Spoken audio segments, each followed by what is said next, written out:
Hey there, Jordan Sheridan, live with Tina Desiree Berg. It is Thursday, September the 29th. The year is 2022. Tina, I really feel bad for Kylan. I had a whole show lined up. We were actually going to do. Oh, hold on. We were actually going to do, for a change, lead with some positive news, two positive stories. But breaking news just happened in the as the Mar-a-Lago turns saga. So I'm going to lead with that. But just to let people know what's on the docket here, and smash that like button, share this live stream so more people can hear this. We have breaking news with Trump and his sycophantic judge, who is basically ruling in his favor over everything. Then we have a big victory for airport workers in San Francisco, which, by the looks of it, they're going to actually get free health care for their families. So that's very positive. We also have, for once, we're going to be able to take a victory lap over President Manchin and cry his crocodile tears with him. So I'm looking forward to that. Manchin's shady side deal went down. And then we're going to get into apparently election deniers are cashing in, Tina, cashing in. So a lot to get to. Before I get to that, let me make sure I could hear. Hold on. I can't hear Tina. I think StreamYard glitched. Tina, if you could refresh your theme. Of course. We should smash that like button while we figure out Tina's audio. Share this live stream. Lot going on. I did a video a little earlier, so check that out too, on Marjorie Taylor Greene. She's getting divorced, which obviously I don't care about, but very interesting, her response to her divorce compared to everything else. So while Tina is figuring out her audio, I want to show you. Oh, by the way, it goes without saying, we're not covering it because, obviously it's being covered by mainstream news. Okay, that should be good. It goes without saying. We hear you. It goes without saying. Obviously, our thoughts are with people in Florida. It is now Tropical Storm Ian, but it might actually be now developing into a hurricane again and moving further up the East Coast. So last I looked, 15 people died so far in Florida. That number is probably going to go up. We covered yesterday basically scummy CEOs of companies down there trying to get their employees to work from shelters. Yeah. So all those things, repeat, we're getting into Trump breaking news right now. Then a workers' victory. About fucking time. Then Bernie bitch slapping Manchin. Then we're going to get into the election deniers who wait till you hear how much money they've raised. Candidates. And then, Tina, my favorite part of the week, the right-wing insanity report, hosted by Tina Desiree Berg. What is coming up on the right-wing insanity report? Oh, this should be really good. So I have Daryl Lamont Jenkins joining me. So Daryl, if people do not know who he is, Daryl is a very famous activist that has traveled around the country for about 20 years now confronting Nazis in their spaces. So he was at Charlottesville, Unite the Right. He's been at the American Renaissance with Jared Taylor. He's confronted Matthew Heimbach, who is the founder of the American Traditionalist Workers Party. Go down the list. He's been doing this for a long time. So I have him on the show. He shared footage with me. So we will go through some of that stuff where he's confronting people like Richard Spencer and talking about what that was like and whatnot. So he's an interesting guy and he's very brave. Great. If you think I'm brave, wait till you see this guy. Let's put it that way. Awesome. So let's start with the breaking news. I wouldn't cover this unless it showed that we literally have hack judges that have been appointed by Donald Trump when he was president. So, Colin, let's pull up the CNN article first. For those that don't know, obviously Trump pushed for a special master to be appointed in this Mar-a-Lago case. That special master was appointed, and I guess Trump's lawyers were wrong because the special master came in and kind of wasn't taking Trump and his lawyers' bullshit, and was actually ordered Trump's team that they had to provide evidence by September 30th, so tomorrow. Any evidence of actual planting of evidence, but they had to provide evidence of their claims that the FBI had planted evidence in Mar-a-Lago. Trump obviously was ranting about that on Truth Social, that the FBI planted evidence. His lawyer, Christina Bobb, who now says she's not his lawyer, she was going on all these right-wing outlets like Newsmax and elsewhere, claiming that the FBI planted evidence. Colin, do you have that one clip of her claiming that?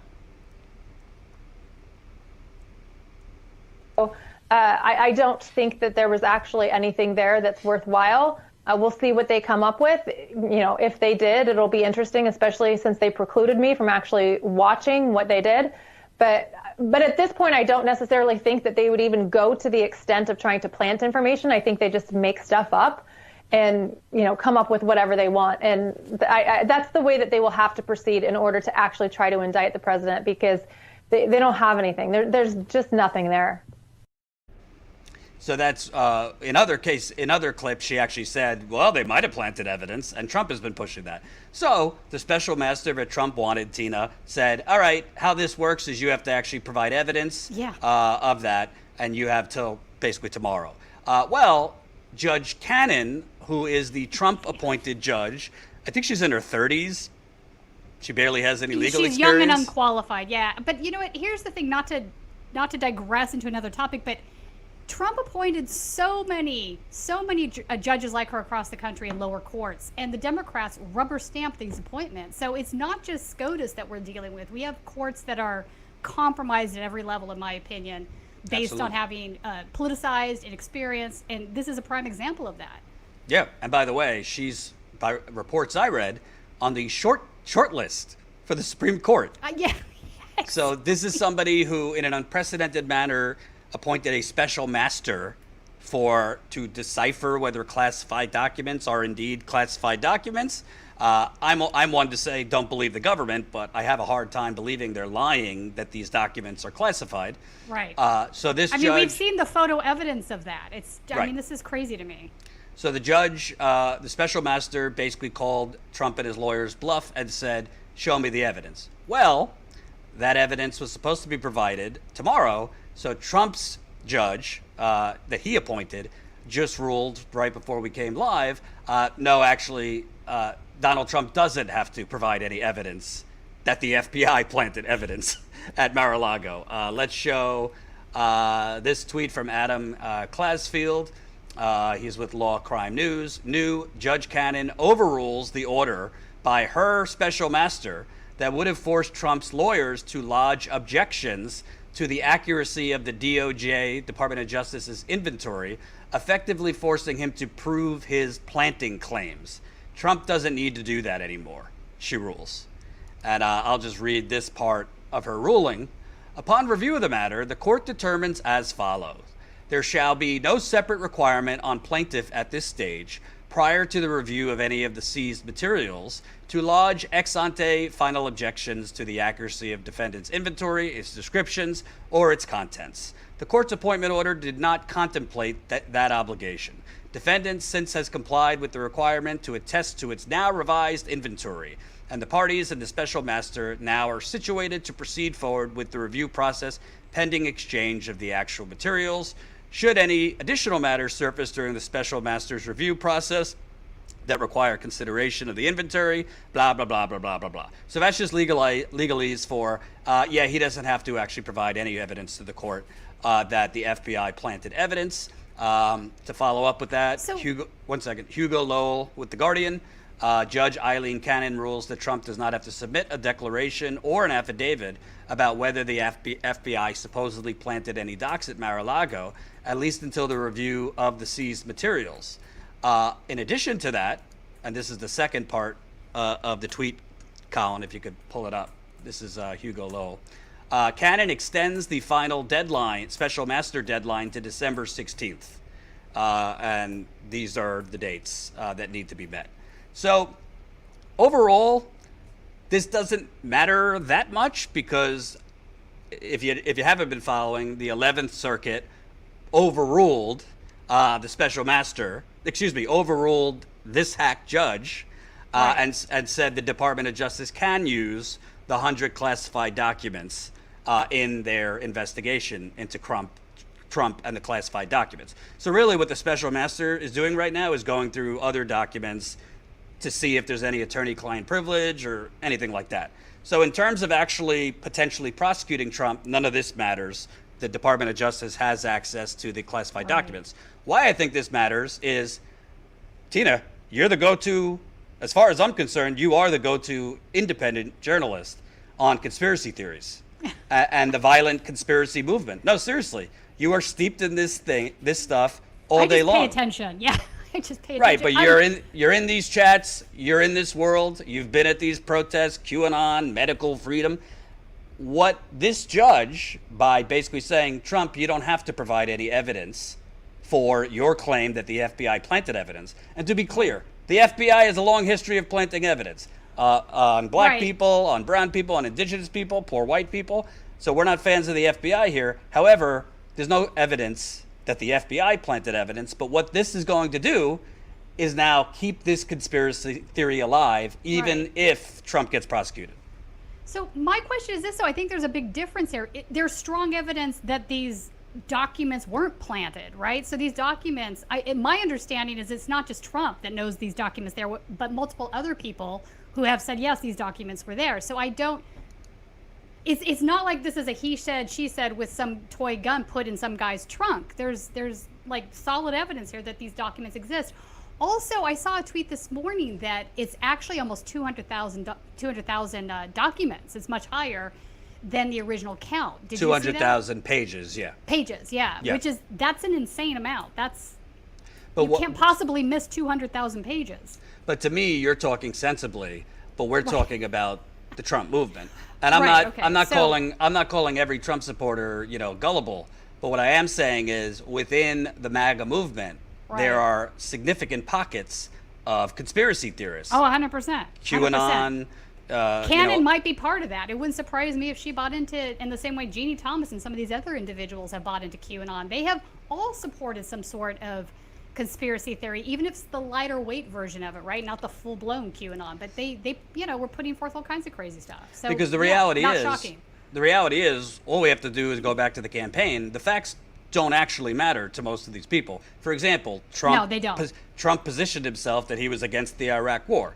When clips came out that he was for the Iraq War, he just said, no, I was against it, and pointed to his comment. Before I was for it, now I'm against it again. Before I was for it. Yeah, it's all right. So this doesn't really make an impact on whether he's prosecuted, which at this point, I think he's going to be prosecuted. I don't know about you, but over the classified documents.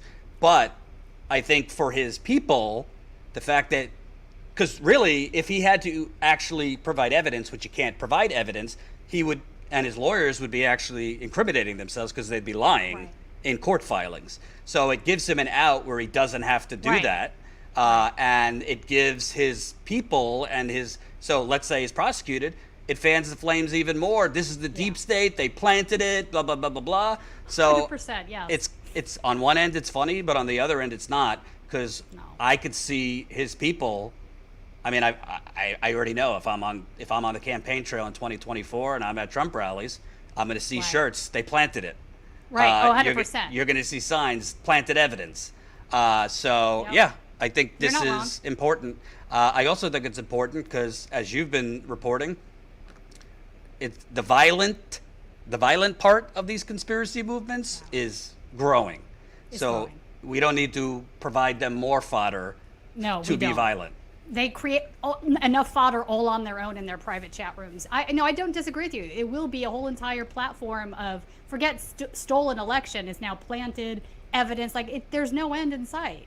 And he's just feeding into that. And he knows he is, right? You've been seeing him recently talk a lot about QAnon stuff. He's been wearing pins. He's been posting, the storm is coming, which is one of the sayings they like to use. So he's clearly playing into that group. Absolutely. So, yeah, I got to be honest. I think that since the Department of Justice has had access now after the 11th Circuit overruled this judge and allowed them access to those 100 classified documents, it would not surprise me if very soon after the midterms they prosecute him. It would also not surprise me if Donald Trump, either right before the midterms or the night of the midterms, if and when the Republicans retake the House, announces he's running for president.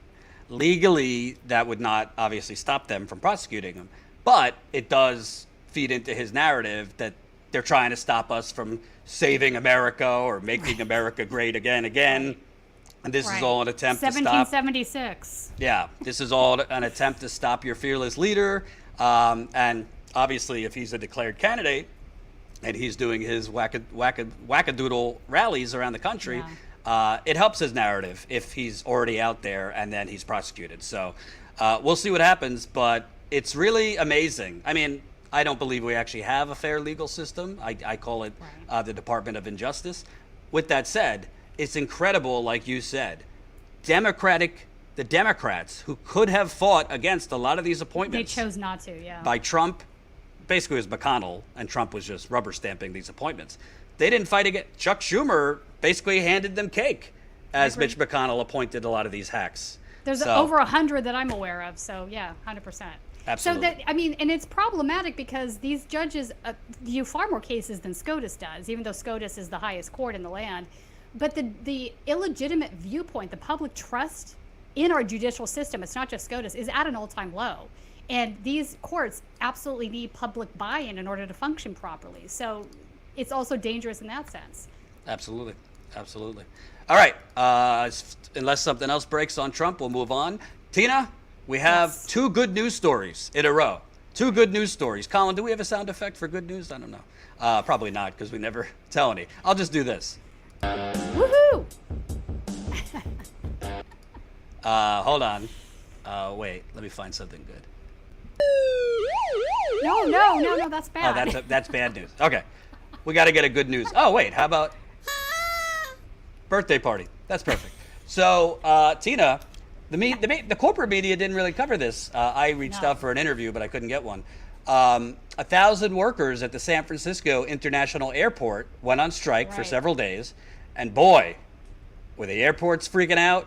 It was like, it was really like basically closed down airport lounges, restaurants, you name it. And as we've seen, these airport CEOs, they typically get what they want from the United States government. They got God knows how much money at the beginning of the COVID not to lay people off, and then they laid people off and got away with it. So let me read the CBS story, because these striking workers just won some major victories. A three-day walkout that shuttered most eateries at San Francisco's International Airport is over, with a tentative contract reached giving raises and health care to about 1,000 workers. The strike ended Wednesday at midnight after a tentative deal offering was reached. With workers back on the job Thursday, the union announced workers will vote Sunday on whether to approve the contract, which includes free family health care and significant raises, Unite Here stated, and that's the local union that represents these workers. Let me show the statement. This is Lauren's tweet from the Washington Post. 1,000 food service workers who went on strike this week at San Francisco Airport say they've won significant raises and free health care after a 2-day strike that shut down much of the airport's restaurant food concessions. Details of the contract to come, but within their press release, they say the strike, hold on, where was the, significant raises and free family health care. So I want to know what that free family health care means, because the union language can sometimes be, try to sell it to your members. But I hear the word free, so I'm assuming they're getting perks that are free for family members. That doesn't mean they don't have to pay at all into their health care, but it might mean an expansion of health care for their families that is free. But the devil will be in the details. A lot of unions handle their own health care, so they have their own plan. It's administered by Aetna or somebody else, but it could be that they're handling the bulk of the premium on that. I don't know. I'd be interested to see what that looks like.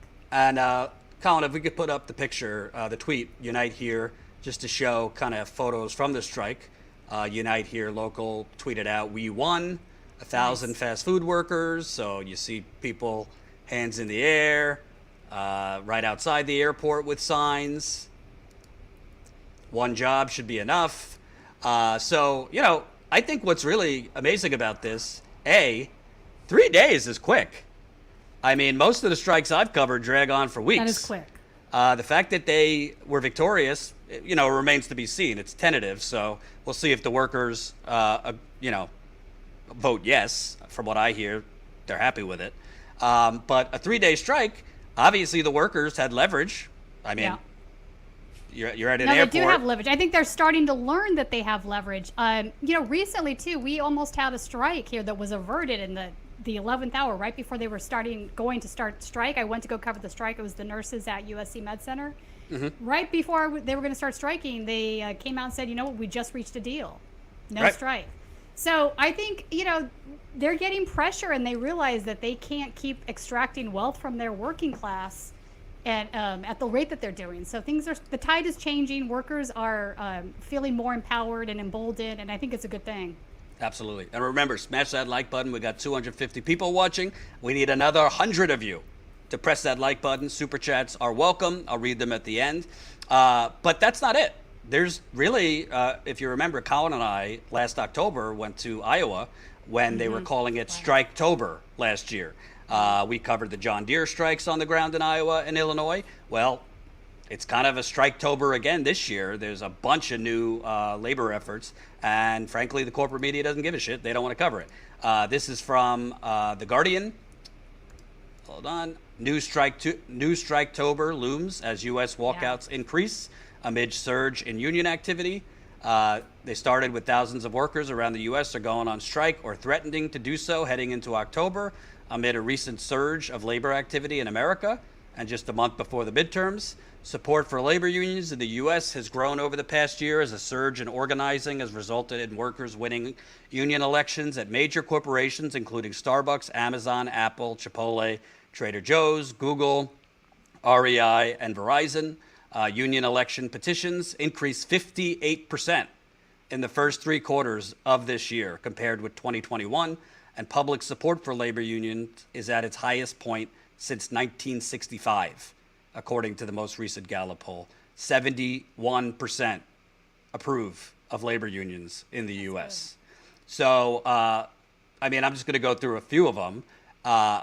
1,000 Teamsters rallied at Amazon headquarters. So this wasn't like an official strike, but 1,000 Teamsters rallied at Amazon's headquarters in Seattle to call out the company for their exploitation of workers, harming communities. So obviously they are standing with Amazon Labor Union, who literally won months ago the first historic Amazon union in America in Staten Island. Amazon is still fighting that election. They're doing their own Stop the Steal. So the Teamsters were out at the Seattle headquarters, basically demanding Amazon recognize ALU as a union and to, maybe provide some fucking humane conditions so people don't have to pee in bottles and shit in trucks and pass out at work, et cetera, et cetera. So that's one of the instances. We also have claiming victory, Boston workers call off a 64-day strike. These are Starbucks workers. So they were on strike in Boston for 64 days. And the first open-ended strike in Starbucks Workers United history led to the replacement of the store's manager, among other victories they won. So that's a 64-day strike in Boston. So that's good news. Let me do another one here. Mental health workers in Fairview, Alina Health.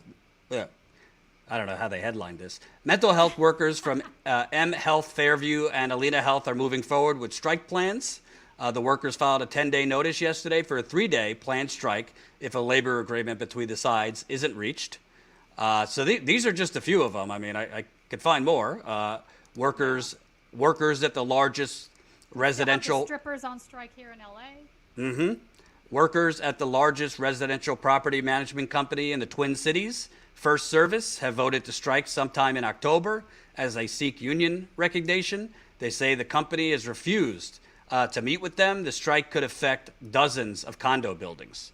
And I want to show this chart, Colin. This is the Jeff Stein tweet, the new CBO report, because I think this is important and kind of is the dark underbelly of this union movement in America.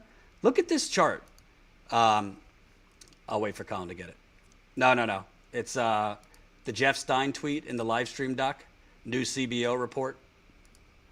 I threw a shit ton at Colin like 10 minutes before the live stream, so his head's probably exploding right now. I have a bad habit of sending too much right before the live stream. It's all right. You keep us on our toes. I try. So here we go. New CBO report. The poorest half of America, 150 million people, hold only 2% of the country's total wealth. Let me repeat that. The poorest half of America hold only 2% of the country's total wealth.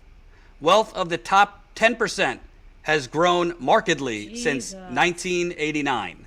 That tiny little line at the bottom of this chart is half the country. I guess this is what Biden means by building back better. And it's not all on Biden. I mean, we're talking 40 years of neoliberalism. That's right. But it's both parties. You know, what's interesting can to you me put about that this, chart back up, Colin, while we're talking? Yeah. So this is wealth. I want to throw something out here. This is wealth. This isn't income. It's wealth, right? So two different metrics you can look at the disparity in the country, right? So income is obviously what you earn in wages. Wealth, I think, is a more important metric because it gauges not only somebody's wages, it gauges, homes that they own, real estate rental properties, stocks, things of this nature. So it's their total wealth. And a lot of the folks that are the wealthiest in the country they have very little income because they take most of their income either from, stock options, things like this, or they don't work at all. They're living off of legacy wealth that's just earning interest and whatnot, or rental properties and things of this nature. So it's a very different painted picture, I think, when you look at it at this way. And that is just astronomical that's just fucking, pardon my French, this is fucking astronomical that's how bad it's gotten. Absolutely. And I want to, Colin, if you could put it back up, I want to make a point. And you could full screen it and get rid of us. Now, what's missing here, okay? So you see all the way at the bottom is the bottom 50%. Other charts will show as the bottom 50% lie there, only 2% of the wealth. 2%. Their productivity has skyrocketed. Right. So as their wealth is all the way flatlined at the bottom. Disintegrated, literally disintegrated. You can barely even see it on the chart. It's so small. If productivity was also represented in this chart, it would be skyrocketing. This is what you call the greatest bank robbery in the history of mankind. This is a heist, okay? This is why I call it the United Corporations of America. Biden can say whatever he wants. We're building back better, and it's a historic economic recovery. Republicans, when they're in charge and give, excuse my French, blowjobs to the wealthy, they could say, GDP is great, and the stock market's doing great, and unemployment is low. None of these metrics actually tell you the correct picture, though. I mean, the stock market at this point is just a gauge for rich people's feelings. It doesn't mean anything about the broader economy. Absolutely. You can talk about, GDP, but that doesn't tell you individual productivity. Like, nobody wants to use the actual metrics to paint a very bleak picture. Right. Because they don't want the change. The politicians don't want the change. The wealthy elites, the plutocracy don't want the change. And, are you kidding me? 50% is, struggling at the bottom. Eventually, the entire system collapses. This cannot continue this way. It's untenable. It's Absolutely. just untenable. I agree. And what's amazing about it, I'm sending this to you now, Colin, because I don't think I put it in the doc. What's amazing is as this is going on, okay, as these wealthy people, which, by the way, the corporate media protects wealthy people because they don't cover this shit. They cover it up. As this is happening, let's talk Amazon for a second, right? As this is happening, Amazon thinks it's somehow doing workers a favor, probably in response to the union movement that's going on. They've agreed to raise workers' hourly rate from $18 to $19 an hour. Now, That might sound lovely to some people. I don't know if you work at an Amazon, Not just for more enough. perfect union. Amazon is raising wages at its warehouse nationwide following a string of worker-led walkouts and organizing campaigns in multiple states. The increases fall far short of the workers' demands, too short. Yeah, but way too short. it will lift the average starting wage for warehouse staff from $18 to $19. Colin, could you show the tweet right under that? Because this is where it really is something. In Stone Mountain, Georgia, Amazon workers walked out to demand a $25 hour wage and Yeah. safer working conditions. Amazon responded with a 70-cent an hour raise. So they increase you by 70 cents. Arcade games, because, that's what these workers are lacking. Arcade because games. they don't have time to go pee. Like, they have to pee in a bottle because of the way that they get punished if they go pee, but they're going to have time to play arcade games? Are you fucking kidding me? And I don't know if What I don't know if More Perfect Union is joking or this is a real thing. Daily dancing with management every morning. So, as Jeff Bezos, dances on his yachts, and sends his dick rocket to the moon or wherever the hell he's going. These workers are getting a 70-cent raise an hour, That's an insane. arcade game, and apparently dancing with their managers in the morning. It's insulting, Jordan. It's insulting at this point. If they really wanted to do something to thwart the unionization of America, they need to, at base, talk about $25 to $27 an hour. Nothing less than that's going to suffice. $18 and $19, by the way, in New York, where the Staten Island workers met, it might as well be $12 an hour. It might as well 18 be $6 an hour in LA. You can't pay rent off of it. And by the You way, really can't. in more suburban or rural communities where that might go further, well, when you have increasing gas, increasing food prices, increasing electricity, increasing rental rates, that's not going to take you too far. Meanwhile, they made record profits during the pandemic. That's the thing. It's not as if the money isn't there. The money is definitely there. It's all going to the top. That is the problem. We've seen this discrepancy where over the last 30 years you had a sort of, CEO top management pay versus worker pay. It kind of was lockstep, like maybe 40 times more. And then all of a sudden you see this massive change, right? I would say it started with the Powell memo forward, right? Obviously Ronald Reagan shot that shit out of the park. But all of a sudden it's like this, right? Like, all of that money just started filtering to the top. They suppressed the lower wages and they kept extracting the wealth. It's not like the money isn't there. And then they try to use this argument and say, well, if we raise the wages, it's going to cause more inflation, consumer prices are going to increase. No, nobody's suggesting that. Actually, where the money needs to come from is from the top executive pay. They all fucking need a cut in pay. Enough already. It's simple. And before we move on, I want to show another. Dude, I did not know you were going to get me this upset today. Oh, that I have that effect. I want to and keep those super chats coming. I'll read them at the end. I just sent you another, Colin. Talk about putting lipstick on a pig. As you know, we've been covering the railroad workers that, although Biden presented it as their crisis averted, well, it very much looks like there might be a railroad worker strike.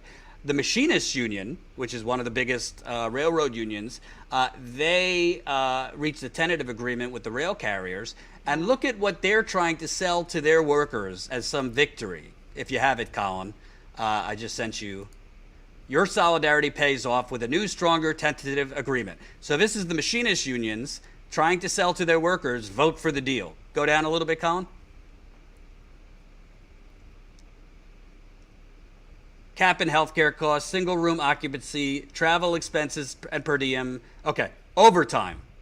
For the first time, we also got the carriers to agree, wait for it, to a joint study on overtime, forced overtime policies, and overtime meal options. That's ridiculous. For the first time, we got the carriers to agree to a joint study on overtime, forced overtime policies, and overtime meal options. This is like, hey, we've agreed to study whether we need a committee to form a committee on reparations. Right. So railroad workers, some of them are working 20, 30, 40 hours in a row, and they're not getting overtime. Meanwhile, Machinists Union, hey, we got them to agree to a study. The findings will come out in 2050. I mean, If I was that guy, I'd be like, I'm not voting yes on that. No. And do we have the clip, Colin? Because there might still be a strike. I want to play this clip from my interview with Hugh Sawyer. He's a railroad worker in Atlanta, who he said, he thinks Biden made it up when he went out there and said that they reached a tentative deal. He said he thinks, and a lot of railroad workers think, there was no deal, and Biden just went out there and said it to avert an economic shutdown, and the union bosses just nodded. Let's hear what he had to say.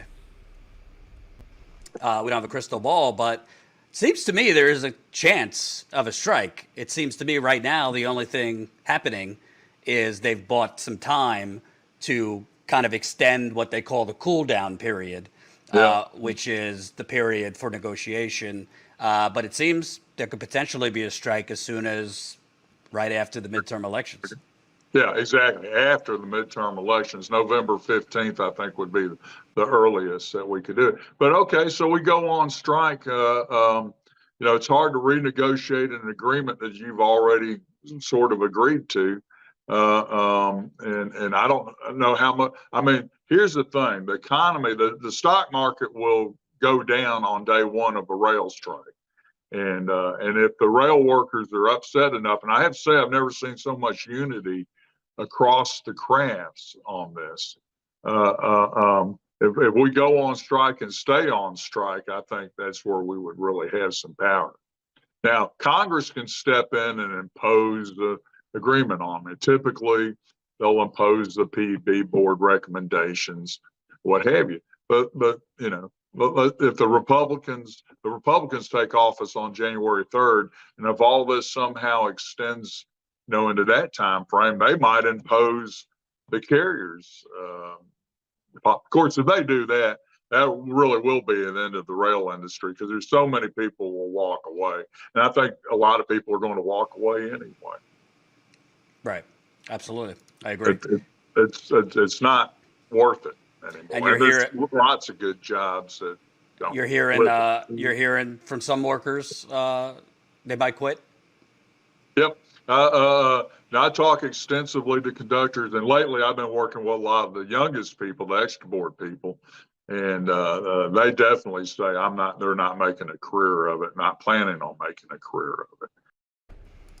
So that's just one railroad worker, and I've heard from others that a lot of people are thinking of quitting. So before we move on, I got to say, I know there's a lot of progressives that watch this show that are deflated. Bernie lost twice. He, has been palling around with his friend Joe. Although Bernie did something good, we're going to cover next. The squad, I don't really know what they're doing these days. Not much. There are things happening. There is some victories happening. I don't want to oversell it. We still live in a corrupt cesspool, but workers are fighting back, and brick by brick, bit by bit, there's some victories. So people should get involved, even if it's not directly your workplace that's organizing. Right. See if there's unions forming near you. See if there's tenants unions. There's a lot of tenants unions forming to fight these, evictions that are happening all over the country. A lot of mutual aid networks forming. So there are ways you could get involved if you want to add anything before we move on. No, I agree with you. I think the labor movement is awake, and it's moving forward, and it's what's going to change, I think, the labor rights in this country faster than anything we're going to do politically. So it's good to see that. I would definitely get involved with any part of striking that's going wrong. And I'm happy to see that it's increasing, right? So, and averting strikes, that's always a good thing too. So if the pressure is there, sometimes a union will vote to authorize a strike. Basically, they're handing a letter to their union boss saying, okay, we all agree collectively that we're willing to strike if we don't get what we want. So sometimes just having that strike authorization is enough power to get these guys at the top to be like, okay, we'll come back with a better deal. Right. And can you confirm or deny, as the premier Nazi hunter in America, that you are forming a Nazi hunter union? I digress. Smash that like. That's not a bad idea. That's not a bad idea. Because we could always band together and support each other. I mean, we're out there across the country facing off of these guys, and they don't like us, let's be honest. Although some of them are kind of polite in a weird way. Speaking of, as a reminder, if you came to this late, coming up in about 20 minutes is the Right-Wing Insanity Report, hosted by Tina. She is going to be speaking with one of the premier activists fighting Nazism, right-wing extremism, violent conspiracy movements in America. So stay tuned for that. Tina will be doing a great interview. I always love Colin's graphics. They're hilarious. Absolutely. So let's get to crocodile tears for President Manchin. Yes. We call out Bernie when we need to, but in this case, he deserves a lot of credit. For those that don't know, we've covered it here. Basically, to get President Manchin's vote for the Inflation Reduction Act, which is really just a bunch of shit. It's tax incentives for renewable wind and solar. That might have been good 15 years ago. I don't think tax incentives for clean energy is going to stop what's going on in Florida. Not when you're also handing out permits. Right. Isn't it? You said it's 96 there today. Yes, it's 96 today in LA. It's been 100. Was almost 100 yesterday. Typically, so typically we are not in a heat wave. Yeah. Typically not that temperature towards October in LA. So Manchin, Biden, to get Manchin's vote, Biden and Schumer basically gave him a permitting reform deal.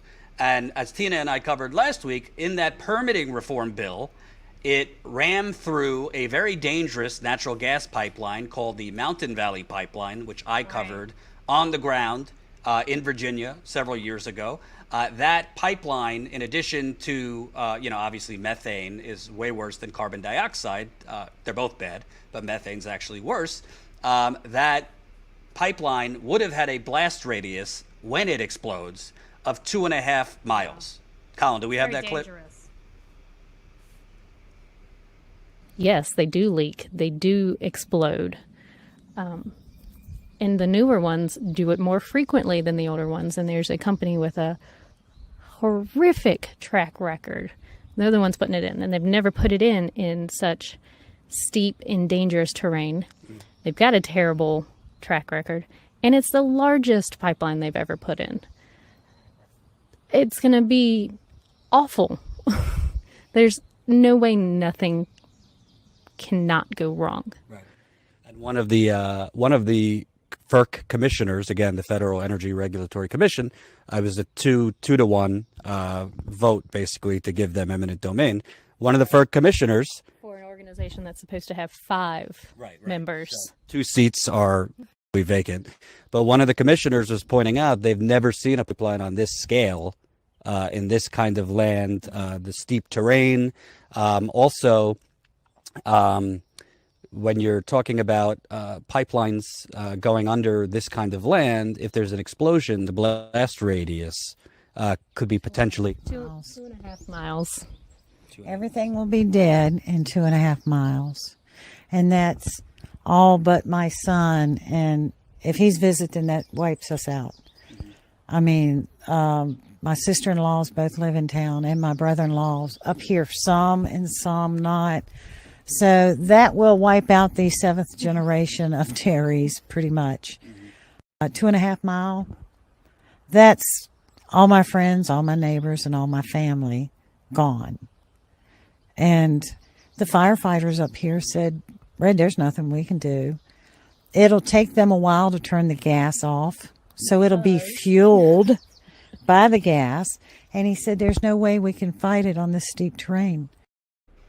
So that pipeline was being not only rammed through, because several permits that the fossil fuel company needed for that pipeline had already been rejected. This bill just fast-tracked all of these permits that had already been rejected because the pipeline is very dangerous. Secondly, it made it so it couldn't be challenged in court. So the bill prevented court challenges to that. So it is basically just corporate fascism blessed by Biden and Schumer to get President Manchin's vote. Thankfully, we don't often, Tina, get to thank Republicans, but Republicans joined in with Bernie Sanders and some progressives and blocked this bill. So Manchin just stood down and removed it from the continuing resolution, which is a fancy term for the government funding bill. Let's hear from Bernie, who kind of took a little, I don't want to say a victory lap, but he did sound victorious about this side deal going away. I want to thank the many hundreds of environmental and social justice organizations who stood up and said to Senator Manchin, your idea of increasing carbon emissions in the midst of the climate crisis that we're facing is absolutely absurd. So I'm delighted that that provision was withdrawn from the continuing resolution. What we have got to do now is increase our efforts significantly to build sustainable energy systems and move aggressively on energy efficiency. My congratulations to all who helped to defeat this terrible proposal. Say what you want about the man, but damn, is he consistent? Is he consistently on message? So Bernie, before it was clear that Republicans were going to knock this down, Bernie was leading the charge in the Democratic Party to get rid of this. And by the way, it's not just about the Mountain Valley Pipeline. This whole side deal was basically going to just make the permit process for anything, fossil fuel pipelines, mining, you name it, just fast track it all. Yep. Shorten the 2-year period for environmental impact studies. If you remember, Tina, the Dakota Access Pipeline, they didn't even do an environmental impact study on that. They did an environmental assessment. The Dakota Access Pipeline Company literally hired a vendor to do their environmental assessment. Shockingly, they found, oh no, it's safe. So this is a big victory, a big victory. I agree. Not just against Manchin, but remember, Biden, who supposedly cares so much about climate change, him and Schumer, they were fine with this. In fact, let's show the press secretary, Biden's press secretary tweeted about this. Karine Jean-Pierre, if you have that, Colin. We support Senator Manchin's decision not to press for a floor vote, given the misguided Republican decision to put politics over progress by opposing this permitting reform plan. The president supports Senator Manchin's plan because it is necessary for our energy security. No, it's not. And to make more clean energy available to the American people. We will continue to work with him to find a vehicle to bring this bill to the floor and get it passed to the president's desk. So, first of all, Biden is pretending that it's the Republicans who shot this down. When it's not, yeah. It's progressives also with now Republicans shot it down not for different reasons. Yeah, not out of environmental concern. They did it as a payback for Manchin voting for the Inflation Reduction Act. But it just shows you Biden, Schumer, all of them, they were willing to make the people of Virginia and West Virginia that this pipeline is going through a sacrifice zone. Yeah, basically. Sacrifice. And it also, the precedence that it would create is really terrible too. I mean, they wanted to move it to a different court that they thought would be more favorable in its rulings. Right. There was a host, the fast track. There's a host of things there that are just totally, absolutely not good. And there's also there's an environmental justice aspect of this because in a lot of cases, not just the pipelines, but the pumping stations, other not the pipelines, but the plants that are needed to go along with some of these pipelines. They are dumped right in the middle of black communities, brown communities, indigenous reservations. You name it. They're never in Beverly Hills. Right, and the permitting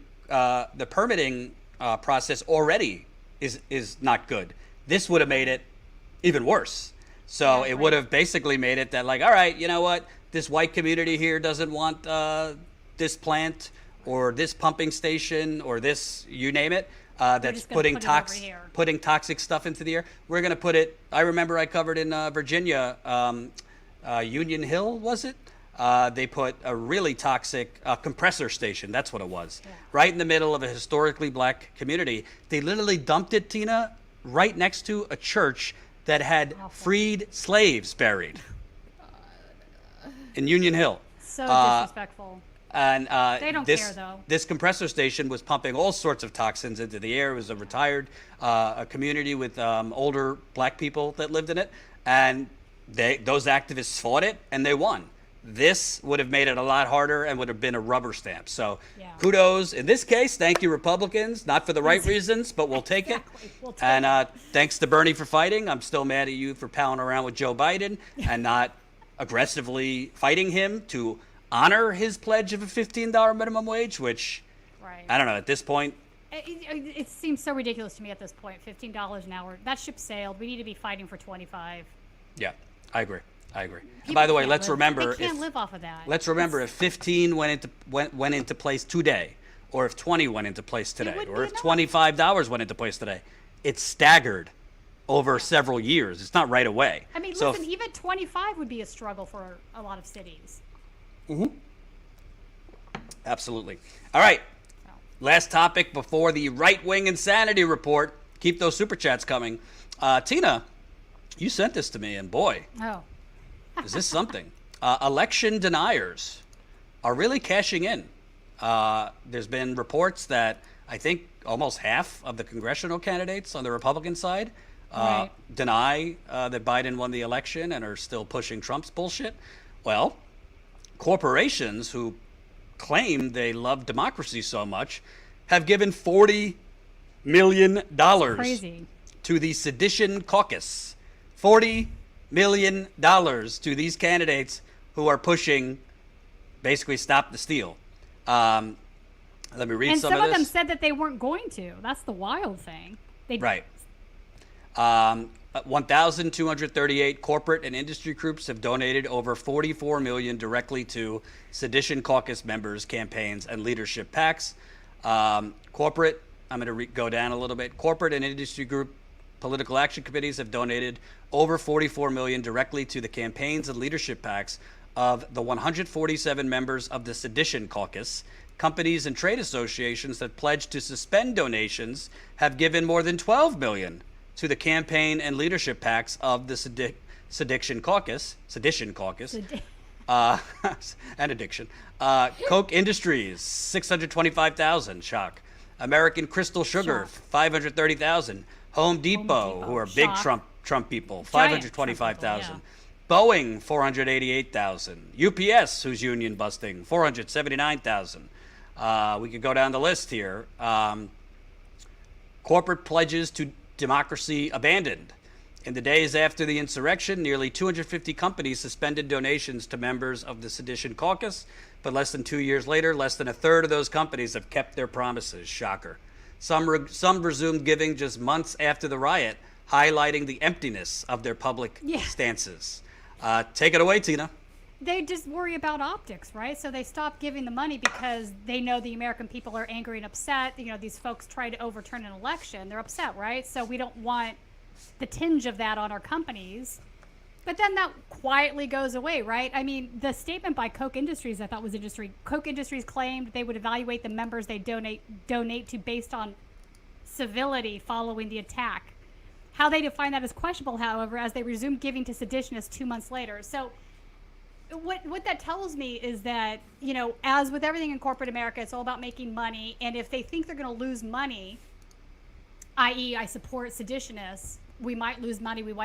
That might dirty our brand a little bit. They're going to step back. But the minute they think nobody's watching, they're going to step forward again into those profits. You know, and I don't know that boycotts are necessarily the answer to these corporations, because that affects, you know, two things. That affects employees at the company, right? If you boycott them, then they could lose their jobs, their business. So sometimes I think we have to be careful about taking that stance. But I also think it speaks kind of where the country's at right now. So a lot of, you know, the country's so politicized, and that also goes with the owners, CEOs, shareholders of corporations, right? So a lot of these guys are Trump supporters. They're radicalized Republicans. They're not your average everyday business Republicans anymore. They look at Marjorie Taylor Greene and think that she speaks truth, right? So what we're seeing on just, you know, sort of the protest level out on the streets, that filters all the way up to boardrooms, I think is the point. So well, I also think that at the end of the day, a lot of these corporate CEOs, maybe on non-economic issues, they're more liberal. They're for, you know, LGBTQ rights. Maybe they not economically, but they are for Black Lives Matter. But economically, they were fine under Trump. Trump wasn't a threat to them. They got a tax cut. They got estate tax cuts. Their businesses did very well under Donald Trump. Sure, his tweeting and the chaos they didn't like. But in terms of saving democracy, they're their profits are way more important to them than saving democracy. Oh, So 100%. They don't care about saving democracy. They only care about making money. I mean, that's well, they don't believe in democracy. They've rigged democracy. You took the words right out of my mouth. Single shot. We live in the United Corporations of America. So, they don't believe in democracy. They believe in representative oligarchy is what they believe in.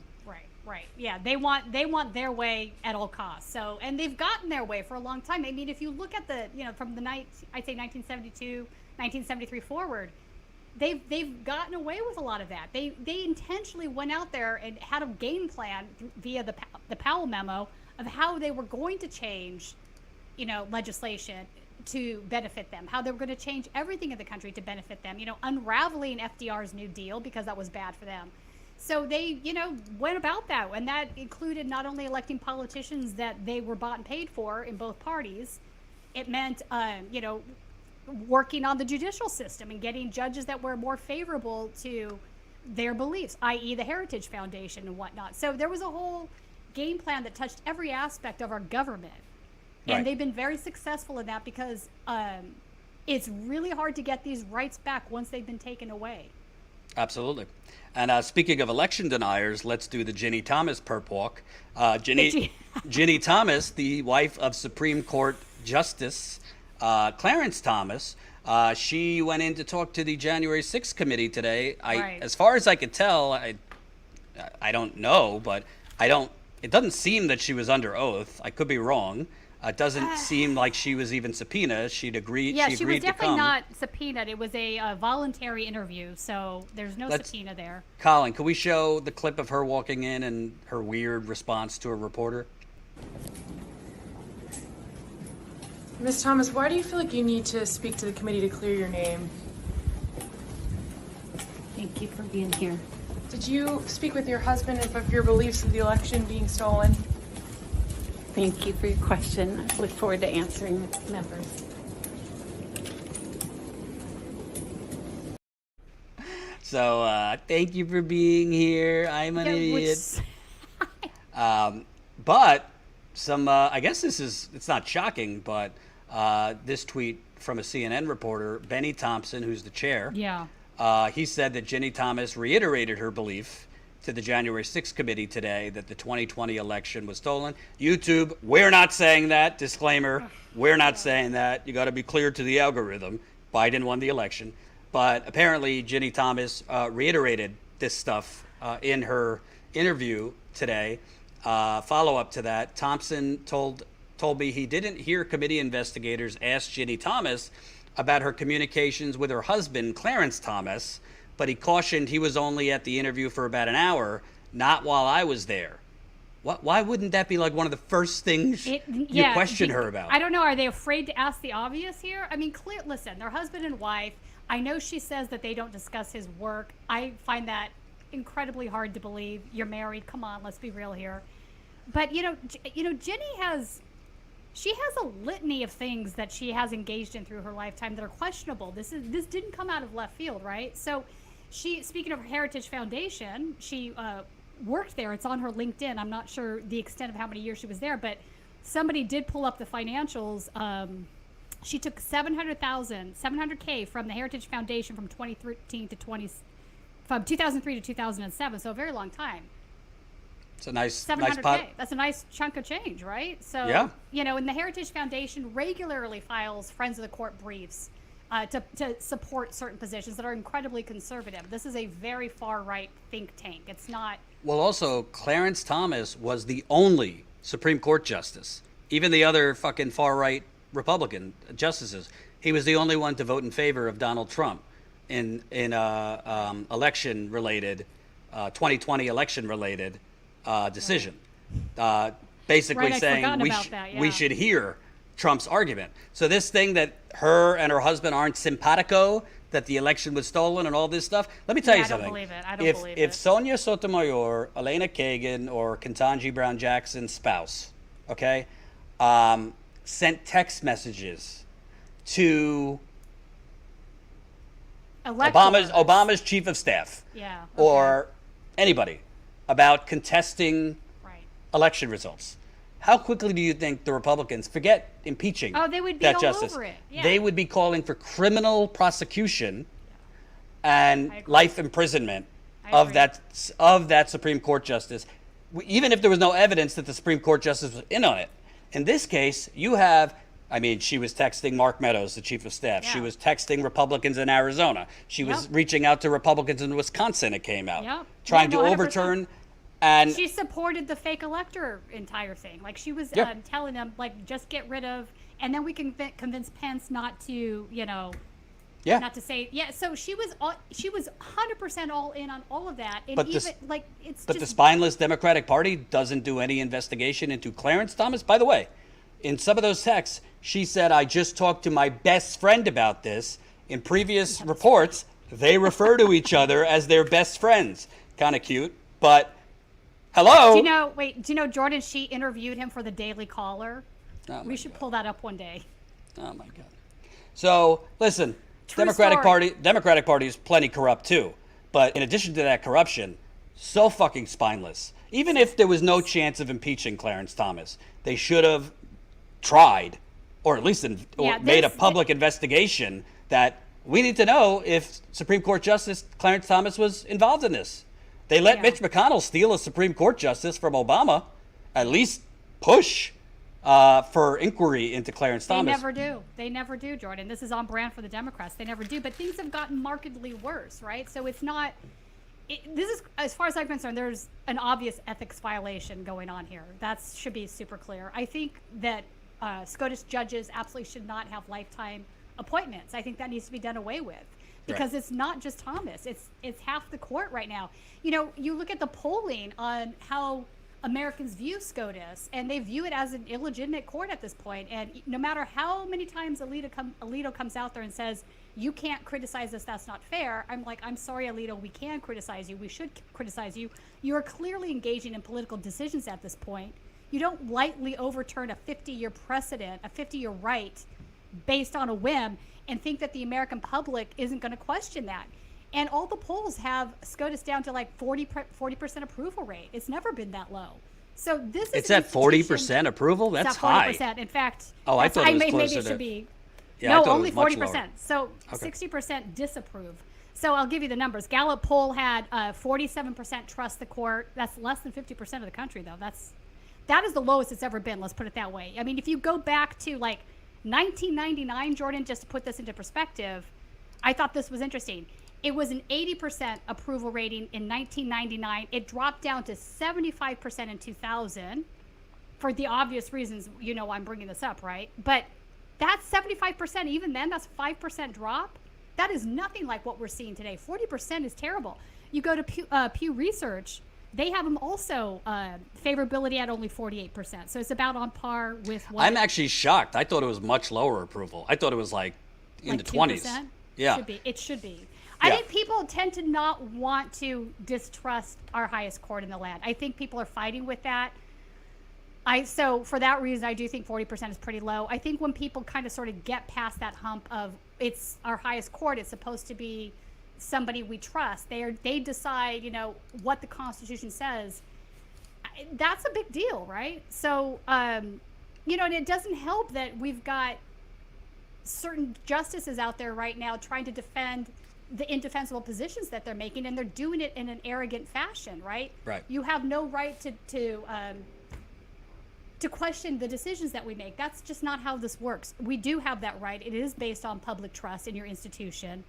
And especially since I think what really hurts the most is so many of these justices did say under oath that they thought that Roe was settled law, right? So you look at some of the old video, and some of them maybe hem and haw a little bit. They won't quite come out and say, I would never overturn Roe. They won't quite say that. But they do rely on settled law and certain other things, saying, well, you know, case law has come before the court before trying to overturn it, and that was said no to, and we always look at precedents. So they did it in a way that sort of made Congress folks believe that they wouldn't touch this, that it was a sacred cow.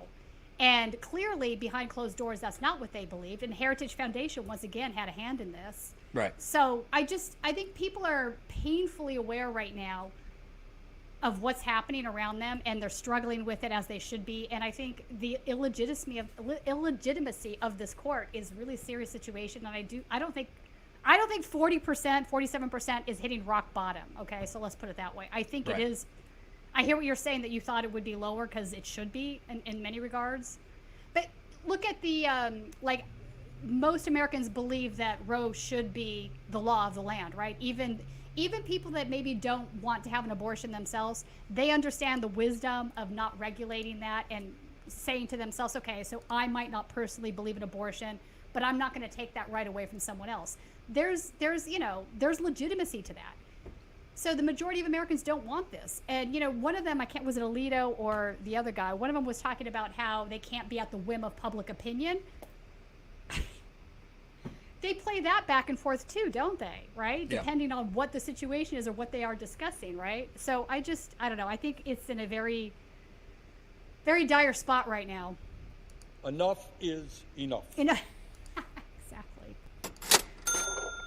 I mean... But folks, don't go anywhere. We're about to switch to the right-wing insanity report, which will give a little tease what's coming up. Before I do that, we got some super chats. Thank you. Woo-hoo. Humorous, $50. Holy cow. I wonder if anyone knows in this country that is unconstitutional to take taxes from your wage. Yeah, you all need to know the difference. A wage is untaxable. Income is taxable. Income is what you make from a wage. By investing, it's seriously different. Sounds like a good Steve Grumbine show to me. Yeah. We'll have to send it. Colin, could you save that one? I'm going to send that to Steve. Send that to Steve. Thank you, Humorous. Interesting, yeah. Peace Walker, $5. The Onion has nothing on Amazon. We live in an economic hellscape. I call it an economic hellscape, so I appreciate you following. That's just unbelievable that they are giving a 70-cent raise and arcade games, and you get to dance with your managers in the morning. I guarantee that half of those workers, I'm being charitable. No, like all of them. Like 99% do not want to dance with their managers. Absolutely. Want to do worse to their managers. Carla Harrington, $50. Thanks for all you do. Keep up the good work. Thank you, Carla. Humorous, $200. Holy cow. Thank you so much, Humorous. That's incredibly generous. You're always so kind and supportive. No more compromising. No more giving in. It is time for the American people to come back together as the greatest union ever created on earth and take down these monopolized United Corporations of America. It's time for the union to go on strike.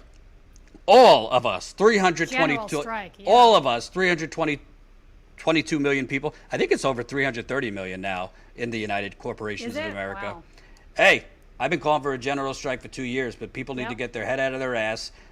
Too many people are doing the same old, which is walking around the same blocks, chanting the same shit with the same signs, but they're not putting their money where their mouth is. Now, a lot of people can't go on strike. They can't afford to take that risk because they're already hanging by a thread. But if enough people and activist groups start organizing economic actions, look at what these workers just did at the San Francisco airport. 3 days. Okay? And if these rail workers go on strike... That was a very good targeted strike, yeah. Yeah, if these rail workers go on strike, trust me, it is not going to take long for the rail carriers to fold, because the rest of the economy will suffer, and probably other donors will get involved. Other big donors to the Democratic and Republican Party will have a word with these rail carriers, say, yeah, you're going to have to give them some paid sick leave because you're hurting our bottom line now. You're probably going to have to, hire some more people so they're not working 40 hours straight. So that's how this works. When you actually make them feel pain economically, them is the donors, the CEOs. They're forced to actually make concessions. So thank you so much, Humorous. Really appreciate it. Tina, what do we got coming up now on the right-wing insanity report? All right, so Daryl Lamont Jenkins is going to be joining me. He is a anti-fascist activist that has been on the front line literally arguing with Nazis for, 20 years now or so. So, I mean, he's confronted the likes of, Richard Spencer, Matt Heimbach, Jared Taylor, go down the list. He goes around to all of these different things and he confronts the Nazis. So I'm going to be talking with him about some of these individuals. He's shared some clips with us of him, at these various events confronting these guys, including Charlottesville. So he's going to be joining me for an hour of just going through the history of Inside Confronting Nazis movement. And I think he's been doing this, I think he told me since like 1989 or so. So even David Duke, like way back there, like the original Nazis in the country, KKK members, whatnot. By the way, in a prepared statement, Ginni Thomas told the January 6th committee that she never discussed her post-election activities with her husband. So. Can I just eye roll, Jordan? I guess it could be true. They could have like a Bill Hillary Clinton type marriage where they sleep in different houses and, don't talk and just show up for the cameras. But I just find it's just too hard to believe. I'm sorry. That's just ridiculous. It just is. I don't know. But without further ado, keep smashing that like button, share this live stream. I'm really I'm going to go walk my dog and listen to the Right Wing Insanity Report. So don't go anywhere. We're about to turn to the Right Wing Insanity Report, hosted by Tina. Thanks for joining me, Tina. And let's take it away. I'm Tina Desiree Berg, reporting for Status Coup News. And we are having a very special guest today on Right Wing Insanity Report. I have Daryl Lamont Jenkins with me, who is the founder of One People's Project, which is pretty much an anti-racist, anti-fascist charity organization. You do mutual aid, you go to protests, you do confrontations with crazy right-wingers. I know you've been doing this a long time. One of the first clips I ever saw of you was on the Montel Williams show, believe it or not. So the older folks in the audience will know who Montel Williams are. The kids are gonna be like, who's that? Yeah, exactly. That was my first television. That was my first national television appearance too. Was it? Oh, that's so funny. So what's interesting to me, though, is you've seen the hem and the haw of right-wing extremism in the country. There's been times when it's been worse, times when it's been on the wane. I think right now that it is definitely on the increase, but I want to get your thoughts on that.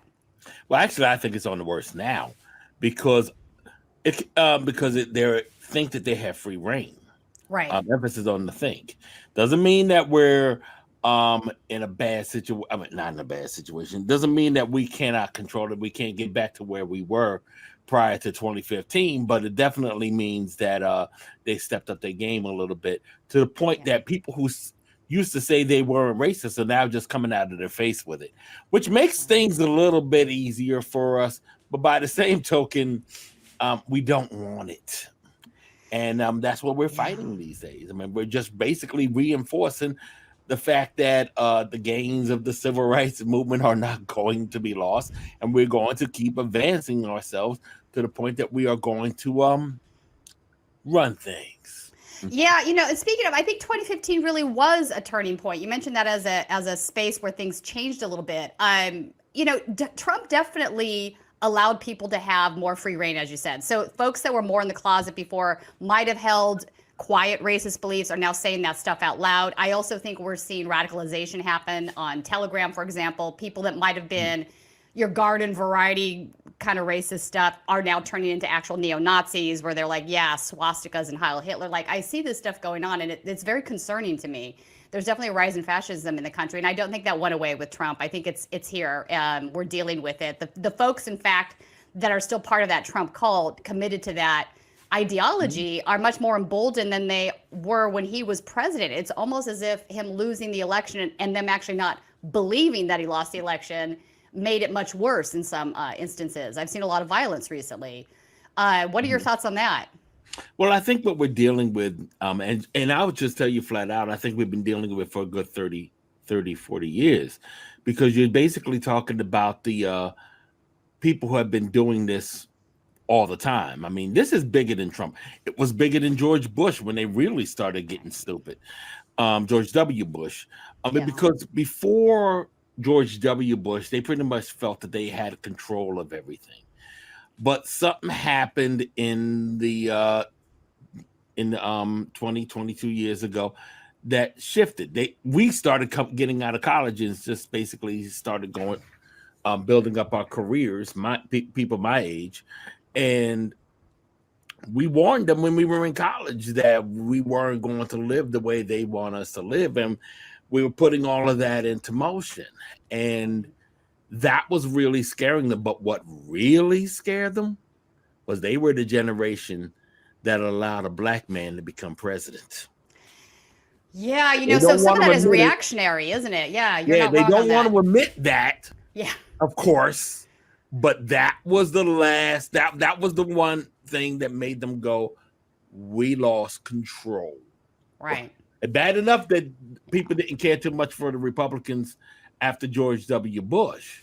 Right. But to have a black man come in and clean up the mess as far as the public was concerned, he was changed popular. everything. Yeah, that Yes. kind of angered them more. I think the fact that he was so popular, and he won the second term by a large swath. It wasn't even up for debate that he had a mandate. So I don't disagree with that. Let me ask you this. So Richard Spencer has he was somebody that was very influential early on in the neo-fascism we're dealing with now. I think you could probably call him the father of coining the term alt-right. Yeah. I would Actually, it was a guy named Paul Godfrey, but okay. Yeah. but Richard Spencer used it. Richard Spencer took that and used it. He took it and ran. Okay, who's Paul Godfrey? I actually don't know who that is.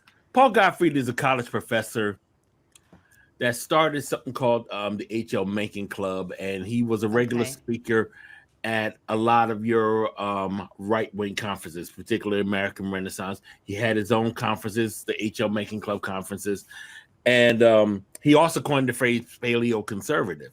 Yeah, okay. But he once wrote about how there needs to be an alternative right to what is going on in the country, because, you know, the mainstream right wasn't hitting us hard enough as far as they were concerned. Exactly. So so Richard Spencer decided, you know, that's a good phrase, and we would just go ahead and use it for our next projects, our next endeavors. And that's exactly what he did. It's basically a form of rebranding, to be honest, as I had said many times before.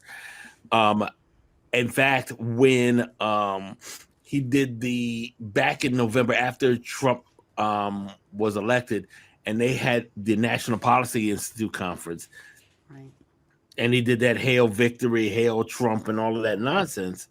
Hail Trump! Hail our people! Hail victory!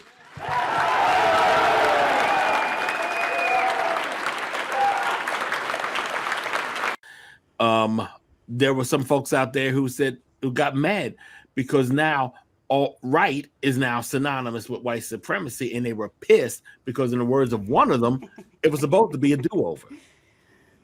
You know, which is sort of ludicrous to me, because there's no way that the alt-right was ever going to be anything less than white nationalists. So, I mean, I know they try to like say that that's not really being neo-Nazi, but I mean, it sort of is, in my opinion. It is 100%. I mean, that was why a lot of your white supremacists were ticked off when Spencer did the Hail Victory speech at one of his conferences, because alt-right was supposed to look as though it was detached from all of that. Right. It's like the suit and tie Nazi crowd. You know, right. they have. It is the suit and tie Nazi crowd. Yeah. It is the crowd that, in the words of one of them, kept their belt, bringing their ideas into the Beltway, which is what they did for years. I talked about American Renaissance Conference. They have their conferences in the woods of Tennessee these days, but that's not where they want it to be. No, but my understanding is that's because nobody will rent out facilities to them, and that particular facility is a public owned. It's a government owned facility, so they have no choice but to say yes. Is that about correct? Yeah, that's exactly it. Okay. That's exactly it. But the problem is that also diluted them quite a bit, because it kept them out of DC. These are folks that used to have politicians come and speak at their conference. They're actually going to have one now, Steve King. But it's the first time in a long time. And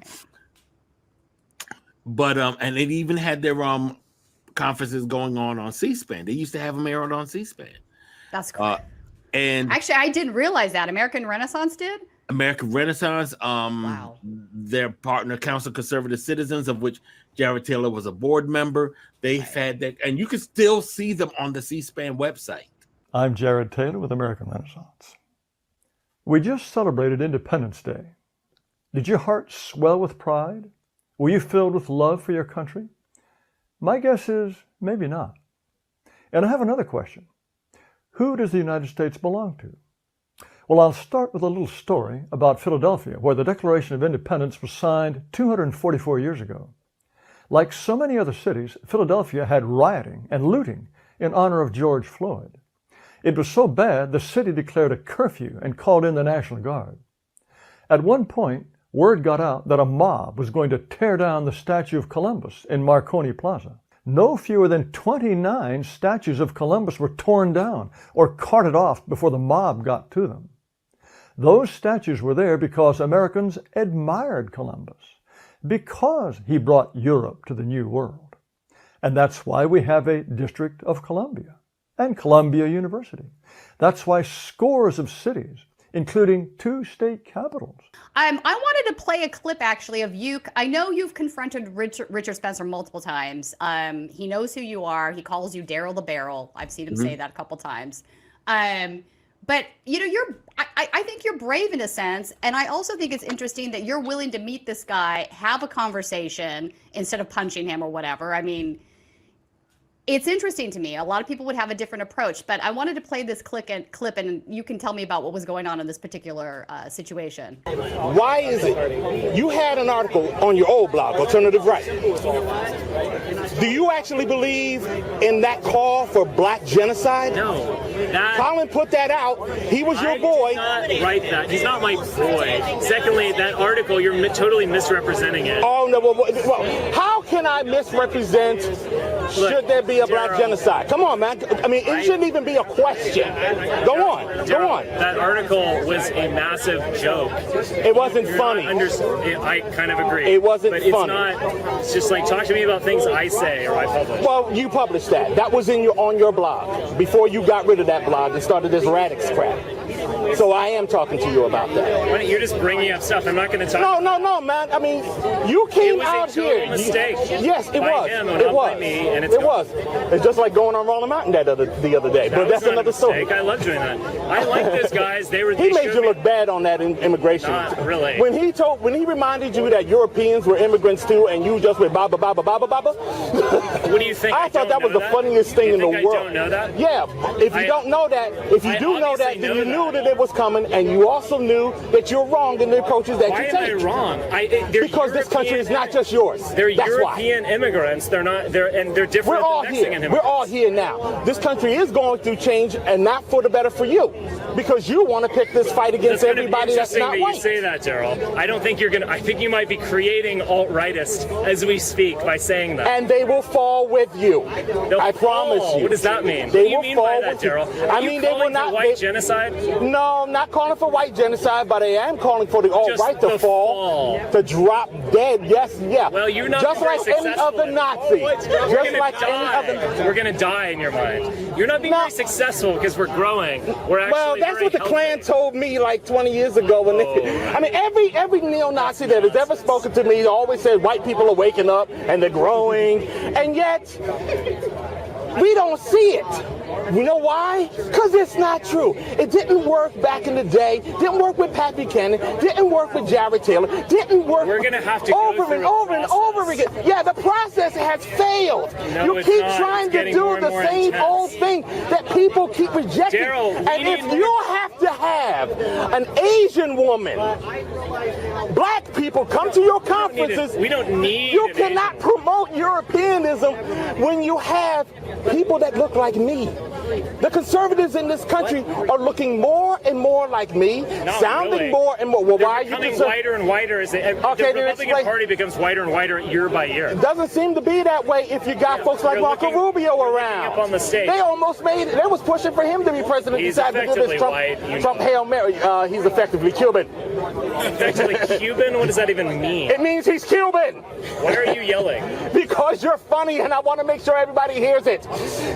Do you understand the difference between a nation state and a race? Is that I understand the difference. Then why are you screaming So you do realize that Europeanism is I don't a race. like Marco Rubio. And I know that's the point. That is the point. You seem to just change your argument every time. No. I'm pretty much on course. I want you to be like, what do you think is going to happen to the alt-right, Jared? I already know what's going to happen. We've been here before. Oh, really? What's going to happen? It's going to be like 45? We all know it's going to be pretty much. What's going to happen? Yeah, it's going to be pretty much like we're going to all die. Yeah, it's been a long time since I've seen that. I love so much about this video, starting with the fact, time and time again, you'll see these guys say really hateful, heinous things like there should be a black genocide. He published this even though he didn't write it. So yes, he is absolutely responsible for that. And his response to you is, you know, a whole litany of deflection, including it's a joke, it's irony. And these guys say that a lot, right? They think saying it's ironic or it's funny excuses it. And I think that's ridiculous. So well, see, that's the problem. And I tried to make it clear to him that it wasn't. It wasn't. Right. And you were great. The other thing, Mark, by the way, that's the Colin that I was talking about who wrote that article. Okay. He's an editor at that website. Right. So pretty much him and Spencer were on equal footing on that website. I don't think the website exists anymore, but he wrote this article about maybe we should try black genocide. First of all, like we're going to let him. Yeah, Second of all, you're giving away the story. Once that comes out of your mouth, once that comes out of your pen, you should not be taken seriously whatsoever. Period. Yeah. So the next thing he says that I thought was interesting is that he's trying to insist that Marco Rubio is white. And I see this theme time and time again with a lot of these guys, right? They think certain Hispanic folks are white. And, you know, I would say most people would not agree with that, including Hispanic people. Some do, some don't. I've had multiple conversations. Again, no group is monolithic in its beliefs. But I find it really interesting that he so desperately needs Marco Rubio to identify as being white. That's just crazy to me. Has he actually asked Marco how he identifies? You know, it's let's be fair. I don't really know how Marco Rubio identifies himself. He could identify himself as white. It's quite possible. Right. It's possible. Having said that, he's not white enough for the Nazis that I used to know. Oh, I agree. They look at him and they'll talk about him in their chat rooms behind the back, but they'll take him as a token. You know, we see that time and time again. Yeah, Cubans are still Hispanic. Cubans are still brown, no matter how white they are. Okay. Yeah, it's wild. It's wild. Then he has this thing about a nation state versus race. He asks you if you can tell what the difference is.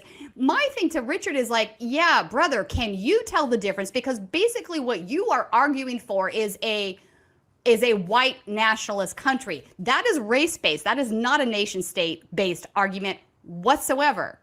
And he's always called for that. He's called for that. Exactly. So how is he making this argument? It just doesn't make any sense. I think he was trying to really just be facetious with that crowd that was there. Incidentally, that was in Cleveland outside the 2016 Republican convention. And basically neo-Nazis had the run of the place in that year. I was just amazed by how few of us. Normally, whenever I go to a Republican or Democrat convention, there's scores of protesters out there, you know. Yeah. And this year, there was threats of saying folks were going to be coming, the right was going to be coming armed. If you come at us, we're gonna take you out or whatever. And this was after a couple of months of fighting these characters in the street. So when I showed up in Cleveland, I pretty much we only numbered in say the 500s. This was the lowest turnout of progressive activists I've ever seen at a Republican or Democratic convention. We normally number in the tens of thousands. Yeah. This time it was about 500, and it was probably, as far as I'm concerned, the biggest mistake any of us could have done was to stay away from that particular one, because it basically was a troll convention. A right-wing troll convention after in Cleveland. Everybody just taking the public square and all of that. There's a couple of videos I shot there. There's some kid out of Montana that gets into it with me, and he posted that up on YouTube. I met Charlie Kirk there for the first time. Okay. Didn't know who the hell he was. It's amazing to me that I meet Charlie Kirk at the same time I'm meeting all these other neo-Nazis, you know, and it was kind of like, I'm sitting here watching all of this go down, and I'm like, why did we stay away from this? This is what we are fighting against. Yeah. We all should have been out there. People made up for it. People have since made up for it. But I can only imagine how things would have turned had we all been out there trying to handle shit. So. Oh, I definitely. It's interesting to me because I think 2016 was unique in the sense that a lot of people didn't quite yet understand how terrifying Trump was going to be as a president. People like you, they didn't think he was going to be president. Yeah, right. So I remember thinking, I remember tweeting this out because I knew he was going to win. When Bernie Sanders lost the California primary, I thought Bernie was the only shot of defeating Trump. I don't think they didn't see what was happening out in the streets. They didn't see what was coming up politically, the anger. And I just knew it because the Democratic Party had angered so much of their base with what they had done. Those people were just not there. They just tuned out. They weren't going to come out to vote, which was going to affect the outcome too. I saw the perfect storm coming, and I think most folks they didn't see it. A lot of mainstream media wasn't really effectively reporting on it. I had conversations with Democrats that were thinking like, well, maybe Trump's not going to be that bad. He used to be a Democrat. They just really. No, once he got in, here's the thing. First of all, I was one of those who didn't think he was going to win. Did you? Okay, that's interesting. All right. Because I'm sitting here looking at, because we've seen it before. We've seen Pat Buchanan try to make it. We've seen Ron Paul try to make it. Yeah. And we have seen scores of people who would just go too far, but not over that edge. Because we basically are a people that know how to reel it back in whenever it gets generally, too yeah. far. It was just a different environment, though. Yeah. The problem is that you had two people. You had basically two candidates that were the most unpopular candidates of any election year. They actually did that stat. Yeah. And the only reason why the Democrats lost is because they did not have a popular candidate. Yeah, I agree. I agree with that. But people were still mindful enough to say, okay, we still got to take this guy out. 3 million people. She did win the popular vote. What she did not do was campaign. She rested on her laurels. She certainly did. I agree with you there. In the 3 states that actually turned towards Trump. That's right. And that's what made all the difference in the world. We've been spending the past 5 years trying to correct that. Right. Meanwhile, sadly, we have Democrats who will go online and start tongue lashing people whose votes they want, lecturing them about how you better vote for us and all of this. Which doesn't help either. And look, people are going to vote Democrat right now. People are just going to do it. But I guarantee the resentment is still palpable. I agree with you. I agree with you. Have built such a strong contempt amongst voters that when the chance comes, that they don't have to worry about the MAGAs, don't have to worry about the white supremacists, don't have to worry about the Trumps. They're going to focus on remaking the Democratic Party. And that's what scares me.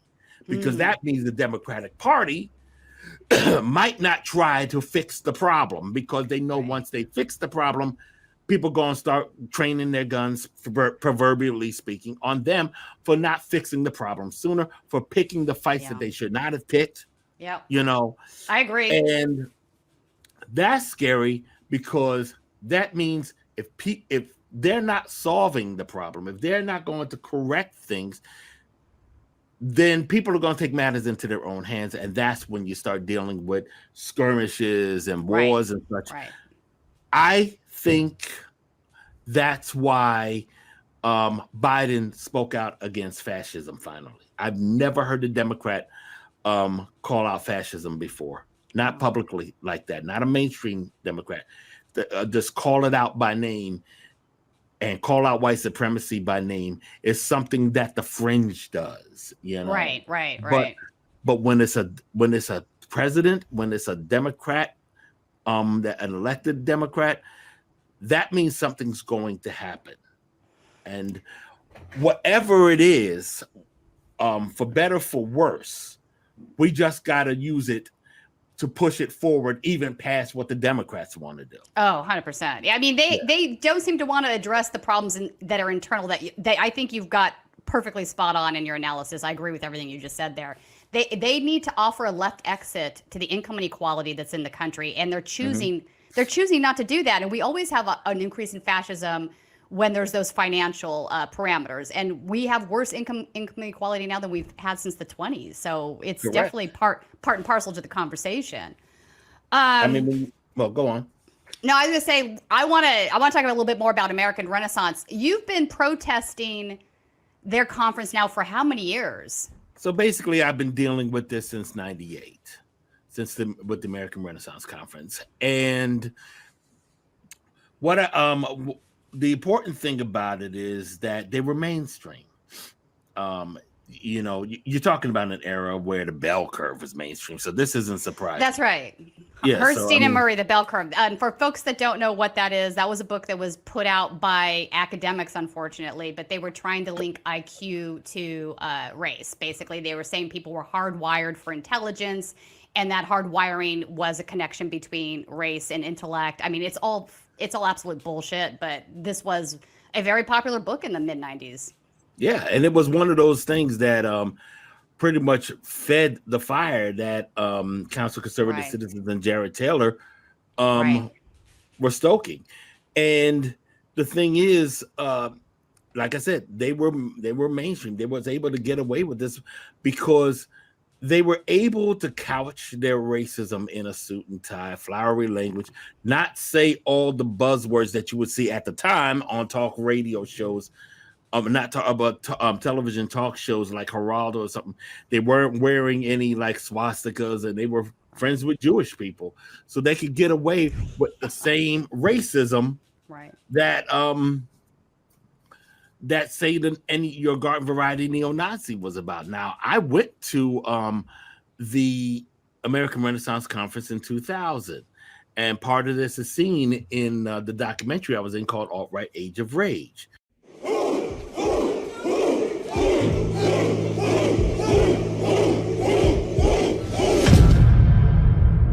There's a gentleman by the name of Richard Spencer. He's basically known as a right-wing propagandist, and he's always had these hate politics coming along with him. Have you ever met Antifa? What are they like? Daryl Lamont Jenkins is a black activist whose job it is to try to silence people like me. There is no doubt that the alt-right has been attractive to angst-ridden young men. Frustrated and ambitious young men who change the world.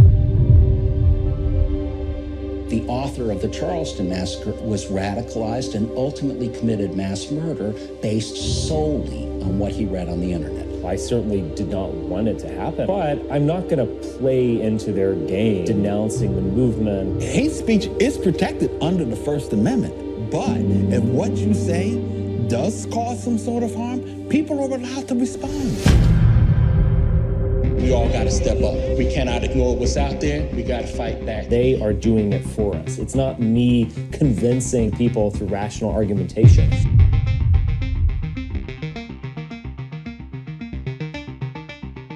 We've entered a new stage where political violence has returned. As far as I'm concerned, you picked this fight, now fight.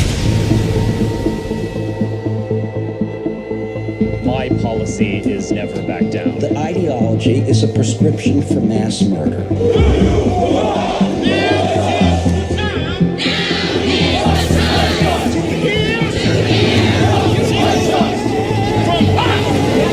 Breaking news, terror in Charlottesville. Strong word is that it's about to get worse. I was doing a public access show. Wanted to get and wanted to cover the American Renaissance Conference. Now, by this time, the American Renaissance Conference was people were noticing what was going on with that kind of crew, with that kind of group, and with that kind of conference, I should say. So people were starting to protest it by that time, and there wasn't any protest when me and my television crew came up. So we was able to just walk in with no problem, except for me.